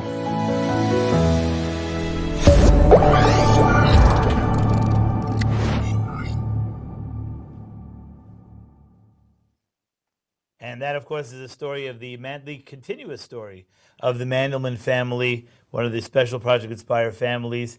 Thank you again, Mark and Michelle, for being who you are. And what was interesting, about that video, about the little video about the Mandelmans, is how many people were involved with the Mandelman family, because that's the sense of community that you get, is that we're sort of all together, we're there to share, we're there to experience things together. And it's not us and them, and it's not teacher-student. There's a lot to be gained from everyone everyone together. Exactly my thoughts, Yossi. You see the circles, the concentric circles of how one family gets involved, and then they involve their friends, and those friends involve their friends, and it's just lighting the light, inspiring so many people. It's amazing, amazing. Thank you again, Mandelmans. Ladies and gentlemen, again, you can email radio@projectinspire.com with your Inspire moment, as well as continue to donate while you're on the page. While you're watching this live, you won't lose the page. Donate to Project Inspire to help us reach our goal over this weekend. We asked your children again, just one more time, not only what does Inspire mean, not only what inspires you, but also what inspires you specifically about Shabbos.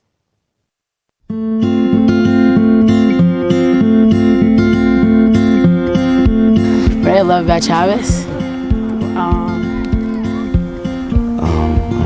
It's not like any other day of the week. I could spend my time with my family and not go to school. On Shabbos, I just love sitting with my parents and my family and just eating the meals. We have time to talk to each other and just spend time with each other. I like it. It's just fun. My favorite thing to do on Shabbos is take a walk with my family right after the meal. What inspires me is the whole situation of Shabbos. Like before Shabbos, getting ready for Shabbos, preparing for Shabbos. And when Shabbos finally comes, we get involved, we go to shul. Friday night walks with my friends, and we just go out, talk about everything that happened that week. What I like about Shabbos the best is learning on Shabbos afternoon. You get together with the whole family's home, there's no distractions, you sit down and talk about your week. I like the food. There we go, perfect. Well, hummus is really good, I'm telling you. I like cookies. Spicy olives. My mother makes the best challah. Probably potato kugel. Any type of potatoes. Election on Shabbos, it's a game changer. Challah. Challah. There's nothing better than challah. Garlic dip. Roasted pepper dip. Tomato dip. Zmiras, soup. Zmiris. When every single person is on a different key. And it just blends together. I believe the technical word is a cacophony. That's what I understand. The word he said. Geschmack to be a yid, geschmack to be a yid.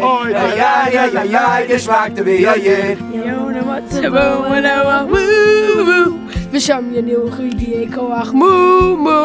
So my favorite part about Shabbos would have to be the ability to disconnect from the world.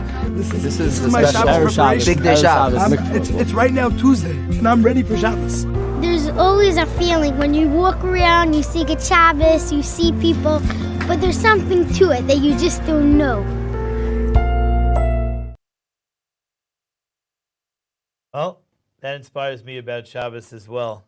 So here we are, we're Pesach, we're about to hand this over to Rabbi Nachman Seltzer, who had the opportunity to interview Rabbi Yitzchak David Grossman, the disco rabbi.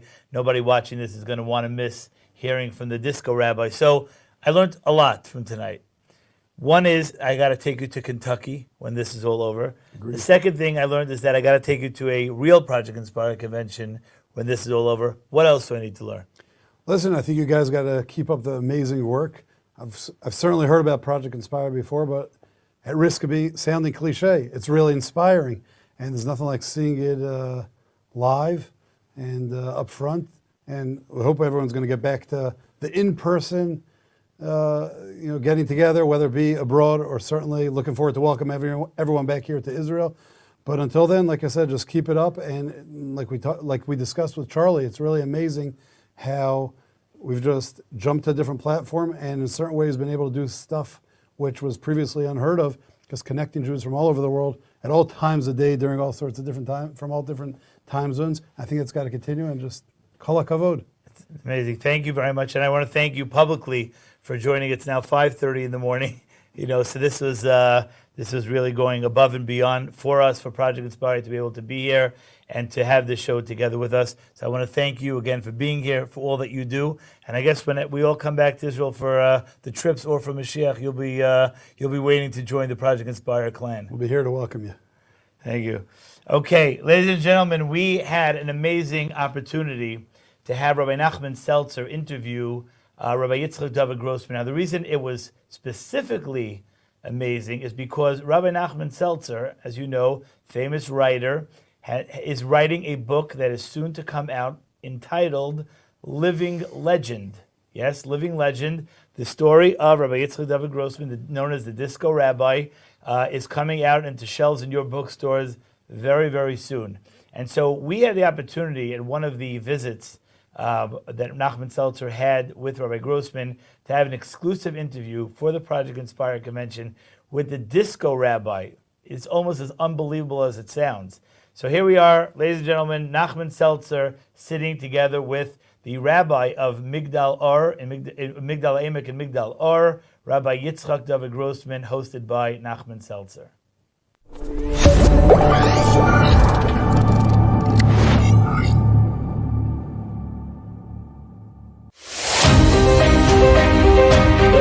I'm with Rav Yitzchak David Grossman, the Rav of Migdal Emek, the founder of Migdal Or, and this is another project that came to me, unbelievable project, through a long series of projects, and each person that I'm meeting is just more incredible than the next. And here we are, Project Inspire. It's all about Ahavas Yisrael. It's all about people who love Klal Yisrael. It's all about people who they give their whole lives for Klal Yisrael. And when I met Rav Grossman, I knew this is a person that probably more than, I don't want to say more than anyone, but the top percentile of people who've given their whole lives to Klal Yisrael. And it all started back after the 6-Day War. In essence, what happened was that Kadosh Baruch Hu saved Klal Yisrael from a catastrophe. The whole world thought that the country was going to be destroyed.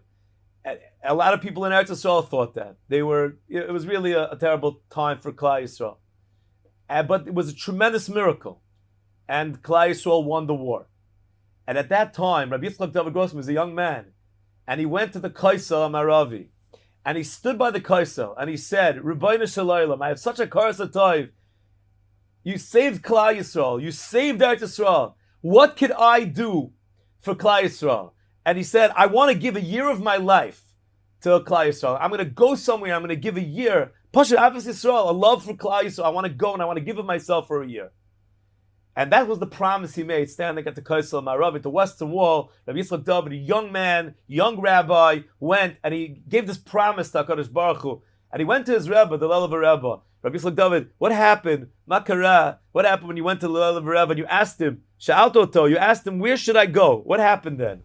The Rebbe says, Itche David, my name is Yitzchak David. He used to call me Itche David. Itche David. Maybe you will go and take a look what we can do in Migdal Emek. I never hear Migdal Emek in my mind. I grew up in Yerushalayim. I go out from his room, I ask people, Migdal Emek is the worst place. In this time it was the worst place, crime and drugs. Can't believe what happened then. But the Rebbe says, I decided to go. So the Rebbe says that he should go to Migdal Emek, and he decides to go, and he goes home and he says to his wife, and his wife says, listen, don't worry, don't get all nervous, you'll go there, you'll see what the Rebbe says, and then we'll decide. Now his wife grew up at a house of Rebbe. When the Rebbe says you go, they were Chabad from the house, and the Rebbe says you go, you go. So it took him the better part of a day to get there. He had to travel bus after bus after bus, and he finally gets to Migdal Emek, and it's like this nothing of a town, but full of crime. And he gets off, and now he comes into this place. The Rebbe sent him, and the question is, where are all the Jews? Where are all the Bachurim? Where's the Torah? And he walks in, and this is the funny part. This is where it all starts. And he says to this guy, he meets on the street, and he says to him, excuse me, where's the yeshiva? Right? Amarta la Bachor, where's the yeshiva? I come from Meir Sha'arim. Every building is a yeshiva, everything is a kollel. I come there, I ask, who is the yeshiva? What yeshiva? Talmud Torah, what? Who can I find the youngsters? They say in the disco. Disco? I never hear disco in my life. In Meir Sharim, you don't know what disco. I hear disco, maybe I think, maybe it's a yeshiva called disco. I go to the yeshiva disco, I go in, I see Purim in the middle of the night. People dancing, girls, boys, they see me, they can't believe. A rabbi with beard in Paris comes. What did they say to the rabbi when they saw the rabbi? What did they say to you? In the beginning, they're thinking maybe somebody died. I look for minyan, for Kaddish. But they say to me, what you doing here? I say, I think to come to live here. You crazy? You live in Yerushalayim, come here. Yeah, you my brothers. You a Jew. Let's live together. Let's do together. And from this first minute, it became like a magnet between me and the youngsters. And I used to go every night into the disco. I have my kone, and they used to come and speak and ask. Then my home became a disco. They comes to my home. Then Shabbat became all in Shabbos night and Friday night. And this was, I became very, very involved in this youngster. Then somebody tell me, my brother is in jail. I say, your brother is my brother. Let's go visit your brother. I come to the jail, Shata, going first time in my life. A jail, 400 youngsters, Moshe, Yaakov, Yitzchak. I go to the head from the jail and say, let me make a program from rehabilitation through Torah. So you have a program. How many years is this program of rehabilitation in the jails in Eretz Yisrael? How many years is that? Right now, when I sit with you, we have more than 1,000 prisoners, right now in all prisons that sit and learning Torah. This program is going from 1973 till today. And how many people went through the whole program, would you say? Hundreds. And they became Balei Tshuva. Last month was a big what you call a convention from the police and the system from the jails. The ad from the jail says, the ad from the program from all jails in Israel, prisons, it says that the best program is the program that we have from Torah. Right. Because 70-80% don't go back to jail. But the most important in the end, then I decided, instead to go to the jails, not instead, but more important, but you're going to the jails in the streets, in the disco, let's take the boys and the girls before they go to jail, before they go to crime, make them a home. And we started Migdal Or in 1972 with 18 boys. Today we have more than 20,000 graduates. Unbelievable. I also wanted to talk about the crazy story that happened when the Rav was the Rav in Migdal HaEmek, and on Rosh Hashanah, because this was an unbelievable story. The Rav is in Shul on Rosh Hashanah, and he gets tapped on the shoulder, and he turns around. What does he see? Tzvi Eldaradi, the mayor of Migdal HaEmek, is standing there. Tzvi Eldaradi is a real character. We're not getting into that, but he's tapping the Rav on the shoulder on Rosh Hashanah morning, and he says, "We have a situation over here, code red, and we need the rabbi to come and put it out, because if not, it's going to be a massacre." Now, what happened? What happened was, so the Rav says to him, "What happened last night?" He said, "Last night there was a party in the Sachnut in the city for the new Russian immigrants who came to Migdal HaEmek. And what happened was, a Moroccan boy passed by, and he heard the singing, he heard the music, he wanted to be in the party, and he came inside, and the Russians said, 'Get out,' and they told him, 'You have to leave,' and they forced him. So what did this boy do? He took a bottle, and he smashed it down on a chair, and he broke the bottle, and then he killed one of the Russians. That's what happened. That's the background of what happened that night, on Rosh Hashanah night in Migdal HaEmek. So what happened? I don't know the whole story. And it says to me that right now the old Russians make a demonstration. They come together and they're taking everything what they have to go to fight with the Americans. And the Americans are going to save themselves. Going to be like a war between the Russian and America. And it says that he goes there and they want to say something. They're screaming in them. They want to kill him, the mayor. Then it says, maybe you come, you can help. I live right away the synagogue. Come there. I see what happened. All Russian demonstration.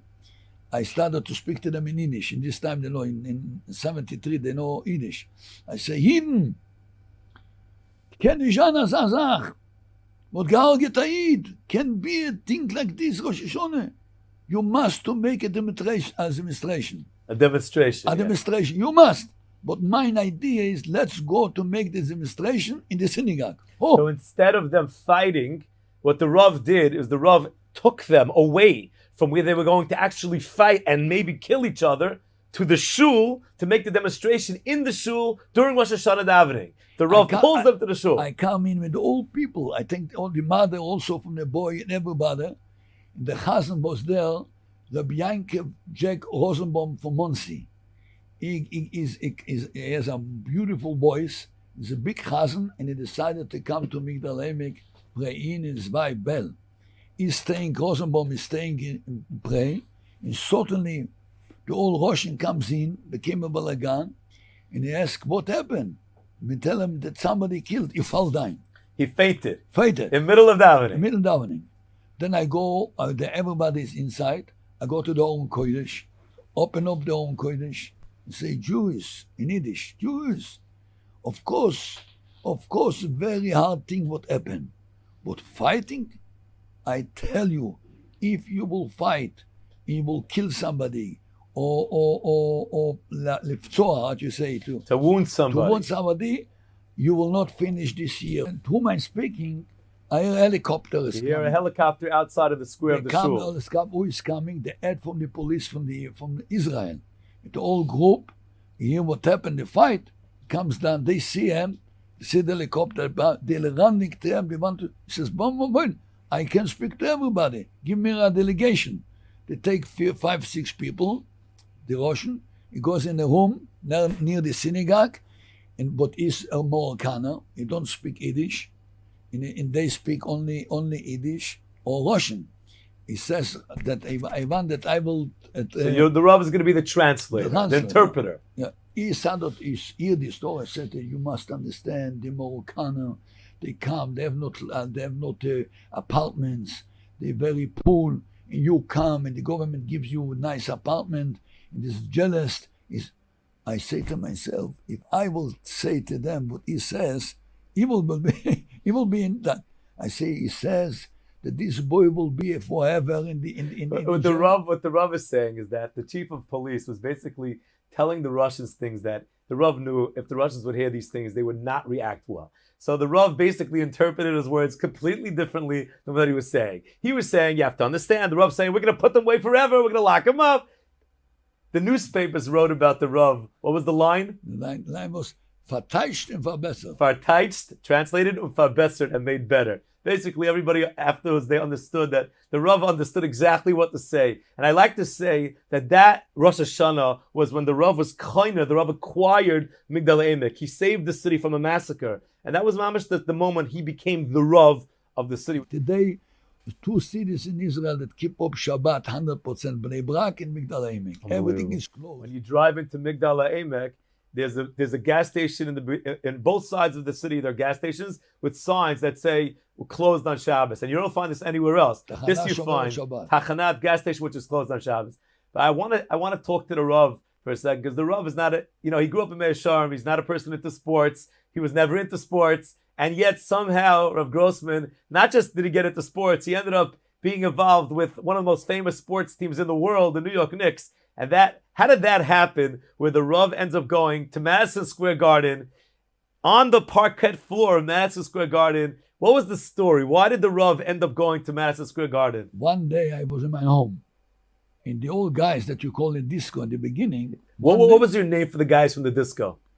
What means the guys from the disco? Ma Rabbi El Korelem. Tzaddikim. The tzaddikim. The Rav always called these guys from the disco, we would call them as tzaddikim. So he's sitting at home and there's a knock at the door. The tzaddikim, they come, they knock on my door. The tzaddikim are there. The night, I open up the door and they take me and they started singing, Yesh Elokim, Yesh Elokim is a God. And they put me off a car in the street, of the car, of the deck from the car, and they dancing Yesh Elokim. I think maybe Mashiach is coming. Yesh Elokim. What happened? This night was a game between Maccabi Tel Aviv and Roshia, Tzatske Roshia. And Israel won with 1 point this Russian. In television, in the radio, that he gives the news from the game, because Israel is success, is screaming, Yesh Elokim! So the sports announcer who was announcing the game, he was so excited. He was so excited that Israel won this game against Russia that he screams out, Yesh Elokim, there is a God. Now, all over Israel, people went crazy.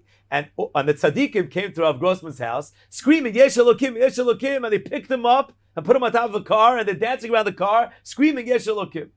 So what happened? Then after them, one from the, maybe 3 years after them, one from the boys in Migdal Emek, very interesting boy, sit and learning. He finished, he decided to learn Shas. When he finished the whole Shas, the boy, not only Gemara in Rashi, I make a big party. And I say to the whole people, you remember the screaming Yesh Elokim for the sport? Let's make a big party and singing Yesh Elokim for this boy. I brought Rabbi Ovadia Yosef to Migdal Emek. He was the chief rabbi. So that was a siyum. That was a beautiful siyum, Yesh Elokim. But then the Rav had an idea. And the idea was, I just want to tell what the idea is. The Rav said, look, there's so many Israelis in America, so many Israelis, and they have no connection to Yiddishkeit. They have no connection to Torah. How do I reach 20,000 Israelis in one shot? How do I do this? I want to reach everybody in one shot. So the Rav had a great idea. Tal Brody was the guy who won the game against Moscow. And the Rav had become friends with Tal Brody. So the Rav goes to Tal Brody and says, listen, I want you to set up a game, a basketball game, between Maccabi Tel Aviv and the New York Knicks. And I'm going to come and speak in Madison Square Garden. And I am going to come and I'm going to speak in the halftime show. So what happened? So tell what happened. In the halftime show, right. They say, usually people stay up to drink, to do. They say, may have a surprise, everybody sit. They make darkness, only middle the light. Then I come in with the microphone. I come in, all people says, Achim Ikarim, my name is Rabbi Grossman. I come from Israel to speak to you. You Israelim, you remember, are you, what means a Jew?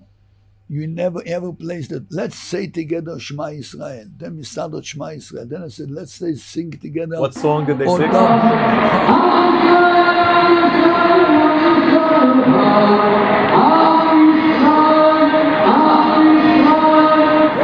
Sang together.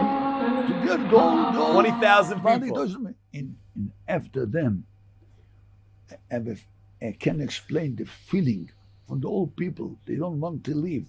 And singing again, Am Yisrael Chai, Shema Yisrael. Many people in New York remember. And then they started to call me, sent letters, and many people became close to Hashem from this game. Unbelievable. From one game, from one night. Wait a second, but we have to say the best part of the story was what Dr. J, right? Dr. J said to the Rav, maybe take a shot. Now, Rav Grossman never shot a basketball in his life, but Dr. J's like, let me help you. And he says, okay, hold the ball like this and bend your knees like that. And the Rav said, let me do it by myself. What happened?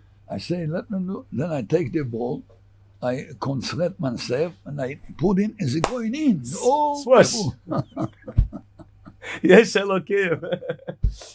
I want to talk about one other story. I mean, we could talk all day and all night, Baruch Hashem, which we did when the book that's coming out now from the Rav. It's called Legend, and it's with Art Scroll, and this is a book that's hours and hours and hours that I spoke with Rav Grossman about his incredible life. But just one more story. This story is really one of the most amazing stories that the Rav had in his life. A life of amazing stories. But this story was like HaKadosh Baruch Hu speaking to the Rav. And this is going back to 2004, if I'm not mistaken, when the Rav signed. I decided to build a very big campus for the boys. The sign is, I signed for $6 million. I have maybe 200. 200? That's it? That's it. Maybe more. Then, when I signed, you have a video that says, I say, I signed and you will pay. That's what I say. Okay, they're laughing in this. After them, I became the Israel Prize. Oh, so at that time, Israel gave Rav Grossman a very prestigious prize. It's called the Israel Prize, which is really it was for a lifetime of achievement. That's what it was. And therefore, because he had the prize, everywhere he went in Israel, people recognized him. Because So all everybody knew it was a big thing. It was a big thing. Also, the prime minister, in the president, in televisions. Right. I come to El Al To go on fundraising trip. Fundraising for the girls. El Al, oh, Rav Grossman, Mazal Tov, Chatan Pras Israel. You received the Israel prize. We want also to give you a prize. What? They want upgrade me to the first class. Now, Rav Grossman never used to go in first class because what? I used to duck money for travel. No. But now they gave him an upgrade for free. He said, okay. I go in first class was 6 seats, 2 in 2 in 2. I sit there, nobody's there. In the last minute comes a couple, an American couple, and sit there. Okay, the flight is take out. Never I do this. I don't know why I do this. I stay up, go to this man and say, Shalom, my name is Rabbi Grossman. I work with thousands of kids. They used to call it the Disque Rabbi. Tell him the story. And I say, maybe you want to see a DVD, a video from my place. The Rav knew he can't go anywhere. He's stuck. He can't go anywhere. Where's he going to No. go? He has to watch it. Say, okay. Then I take the DVD and take this table from the plane, put a scene, and he hears him and his wife, right? Him and his wife, and I take 8 minutes. I see finished. I come to take back. Okay, slow down. So let's get what happened here clear. The Rav gets up from his seat. The Rav goes over to this man and his wife to take back the DVD machine that he just watched. Very nice. Now, what happens next? What happened? In this plane, you have a button here. A button on the seat. A button in the seat. If you put the button, then the seat became like a bed. I come. With one hand, I want to take the DVD. From the other end, I put my hand of the button. And then I push the button. I make him lean So down. he goes from 1 second to the next, from sitting up to lying down without knowing it. He's shocked. He doesn't know what's going on. And I also been shocked. And Rav Grossman was shocked. You see, take somebody who's very fat and put him in, lay him down. I don't know what to do, and I stay. And then he's living like them. I give him a kiss in his. Okay, so this is a very funny part of the story. Rav Grossman's standing, he's towering above this guy. This guy just went from sitting to lying down, and Rav Grossman, he doesn't know why he does this, but for whatever reason, not knowing why, he bends over and he gives the guy a kiss on the forehead. He doesn't know why he does it. And I say, excuse me, because I want to show him, excuse me. That you feel bad for what happened. Bad, excuse me. And then I take back.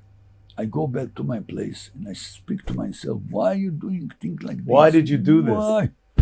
I shame for myself. 2 minutes later, he stay up, meet his wife, come to my chair, and says, Rabbi, I want that you know, I've been very close to Bibi, and I've been very close to Bielski. Bielski is the head from the Jew. Zev Bielski. Zev Bielski from the UJA.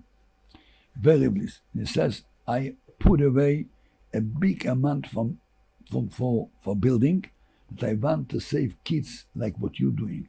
They show me many things, the UJA and the Sochnut, The Sochnut, the Jewish agency. Jewish agency in Bibi, they show me that I don't like. Ask my wife. I make a sign with God. If somebody will come and is working with these kids from broken home, orphans, and he will give me a kiss here, this is the man that I need to give him the money. Can you believe that this is to make a sign like a crazy? And he gives me $2 million to build this building. Unbelievable. I just wanted to say, we're going to finish off with this interview. The Maisa, it all started.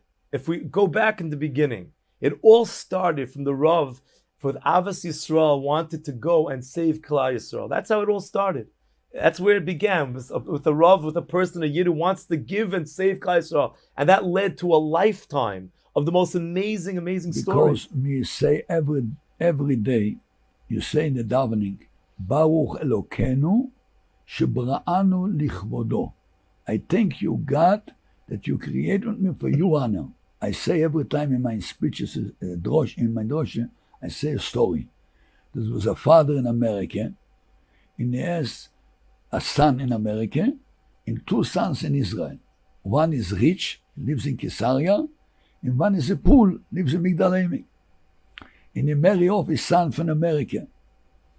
he sent a letter to his son from Caesarea, the richest in shekels, say your brother is going to be wedding. I want that you come to the wedding. Everything what you will spend for the wedding, I will give you back. And it says also, please try that your brother with his family from Migdal Emek will also come. Okay. This son from Caesarea, save a letter that our father will take back everything what he spent, is going to Tel Aviv in Dizengoff Center, bought for his wife a boutique, boutique, the nice clothes. Sure. He buys for himself beautiful wood, beautiful suit, everything for his kids. But in Migdal Emek, his brother, he sent them, I have a ticket for you, this and this day, we're flying to America. But you don't go to buy clothing in for his wife, brother's wife, and the children. Okay, day is coming. The two families come to airport Lud. They go on the plane to America. In America, in Kennedy Airport, the father in the Chosen, in the Mechutonim, they're waiting. First go out from Caesarea with the boutique. They look great. Great, good. And he says, this is my, look. He says to Mechutin, this is my son, this is my grandchild. He's so proud. He's so... Then later comes the son from Migdal Emek, clothing very like pool. He became ashamed. What can he do? Okay, day after, I take him to 13th Avenue in Borough Park, bought him clothing, finished. The wedding was a beautiful wedding in Waldorf Astoria. It was beautiful. After the wedding, after the Sheva Brochos, time to go home. This son from Caesarea, waiting the father to give him the back for his Where's the money? Show me the money. So I sit on, he go to his father, you know how much cost me the whole boutique, the whole clothing and everything. The father says, you're a big boy. You will work a little harder. You will pay back. He says, I have an overdraft in bank. You will pay back.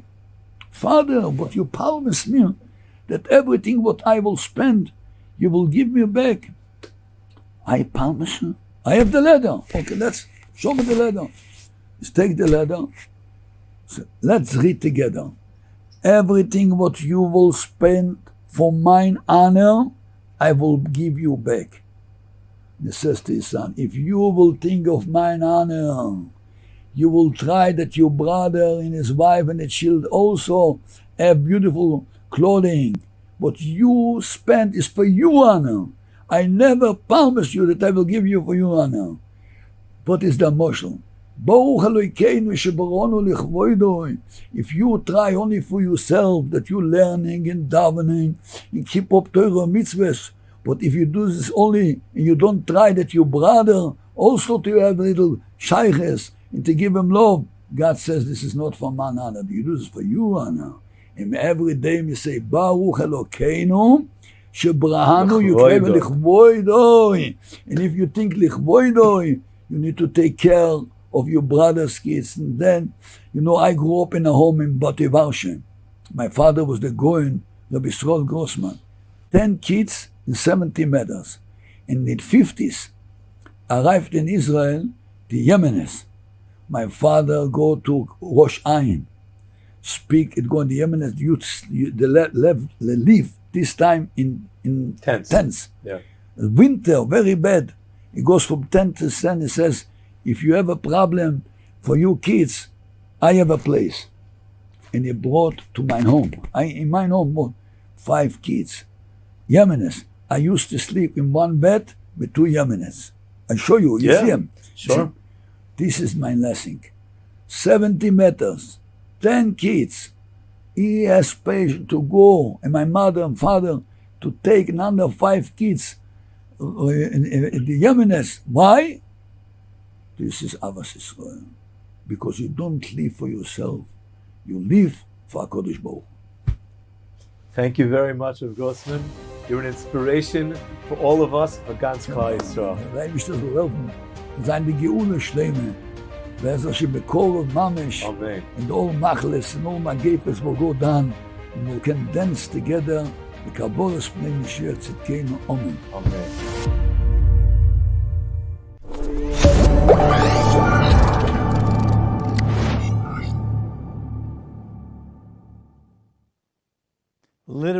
literally no better way to end a weekend of inspiration than to hear from Rabbi Grossman.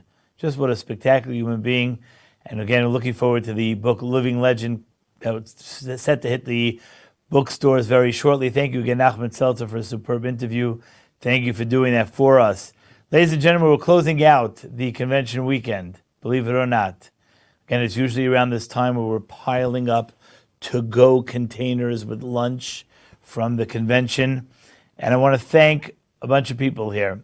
First of all, ZK, Zalman Capel, who's working the production of this out of Brooklyn, New York. Not easy bringing it from Jerusalem and back. Thank you so much for Thursday night and for tonight for doing an amazing job.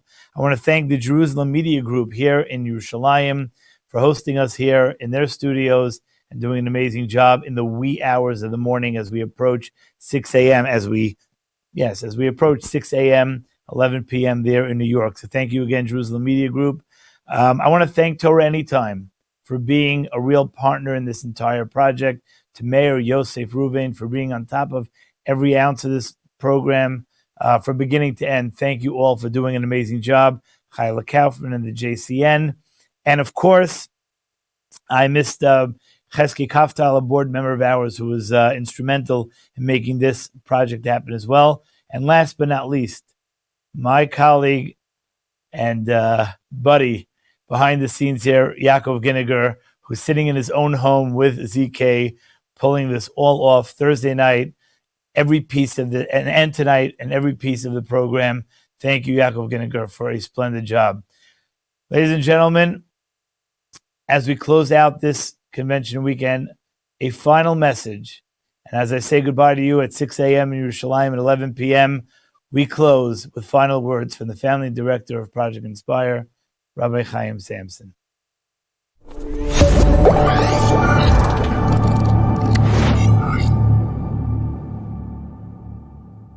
We hope you enjoyed the Project Inspire convention and you're still enjoying it. And we thank you for being a part of our community, the Project Inspire community.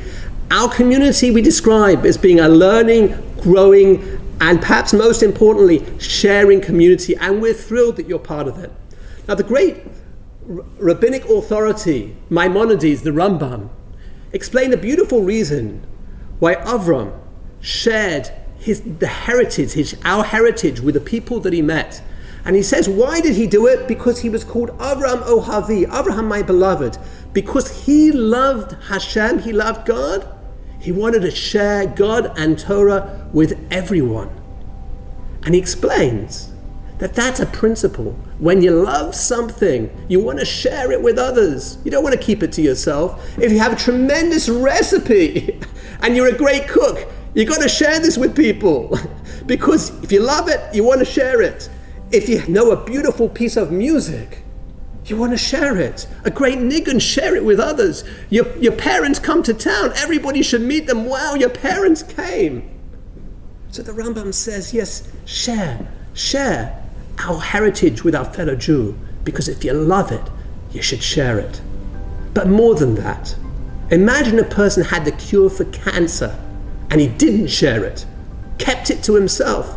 Now, is that a tragedy?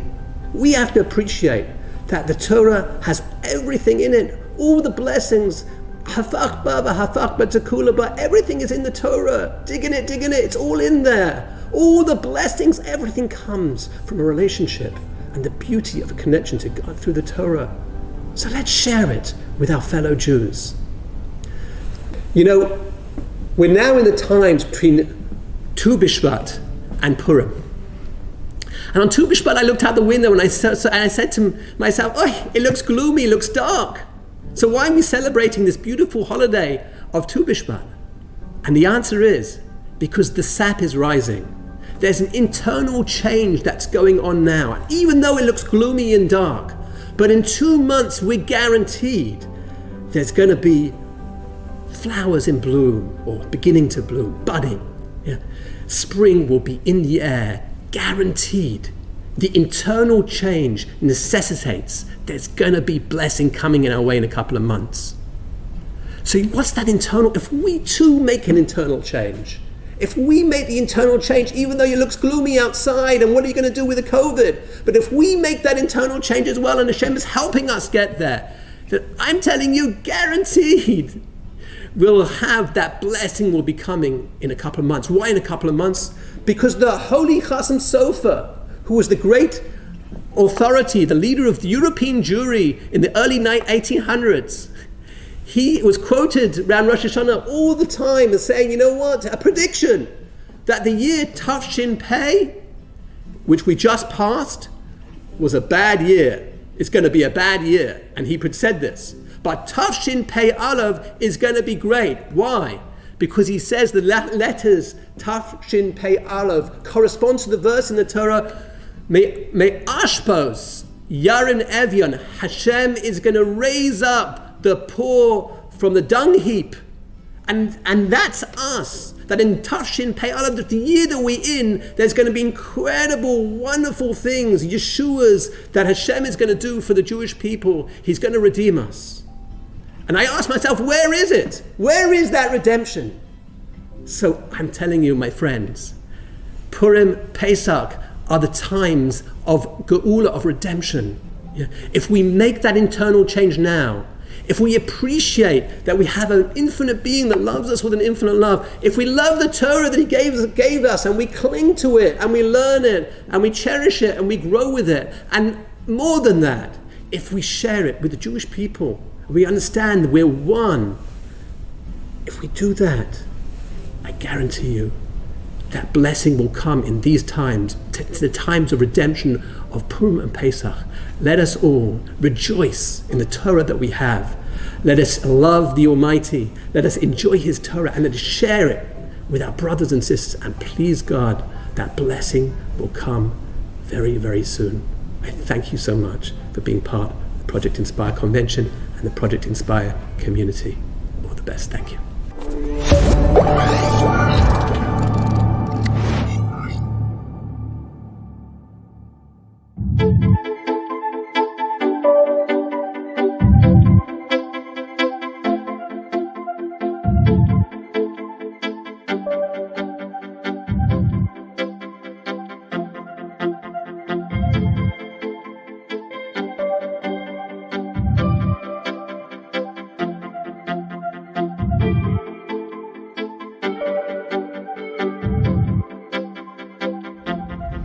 Like a light leaves a flame in the darkness I keep calling out your name.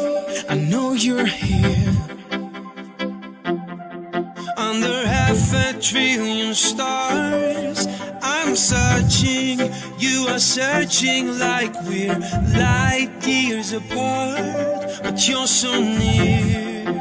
If you're in pieces and you're just falling down, I'll pick you up. And if you feel like you're outnumbered on the battleground and had enough, well, I will be there for you every time. As you turn around, I will let you down. I'll be there, and we'll both become brighter than the sun. Together we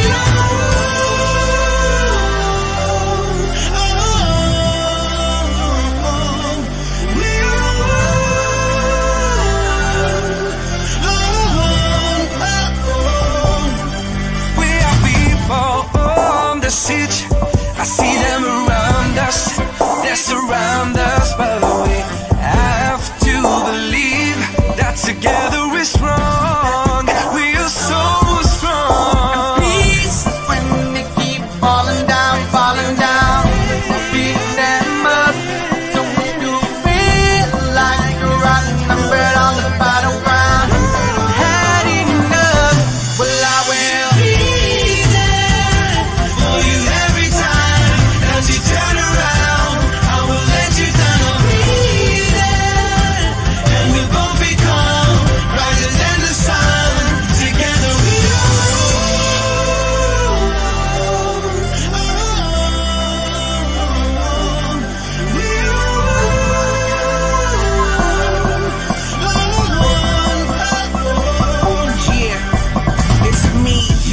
together like 1, 2. Even if it's only one Jew, we together call it Ahdu, Ahdu. With every generation, they take one, raising the haters. Then Hashem hit the pavement, blazing the savers. Then the world asks where they went.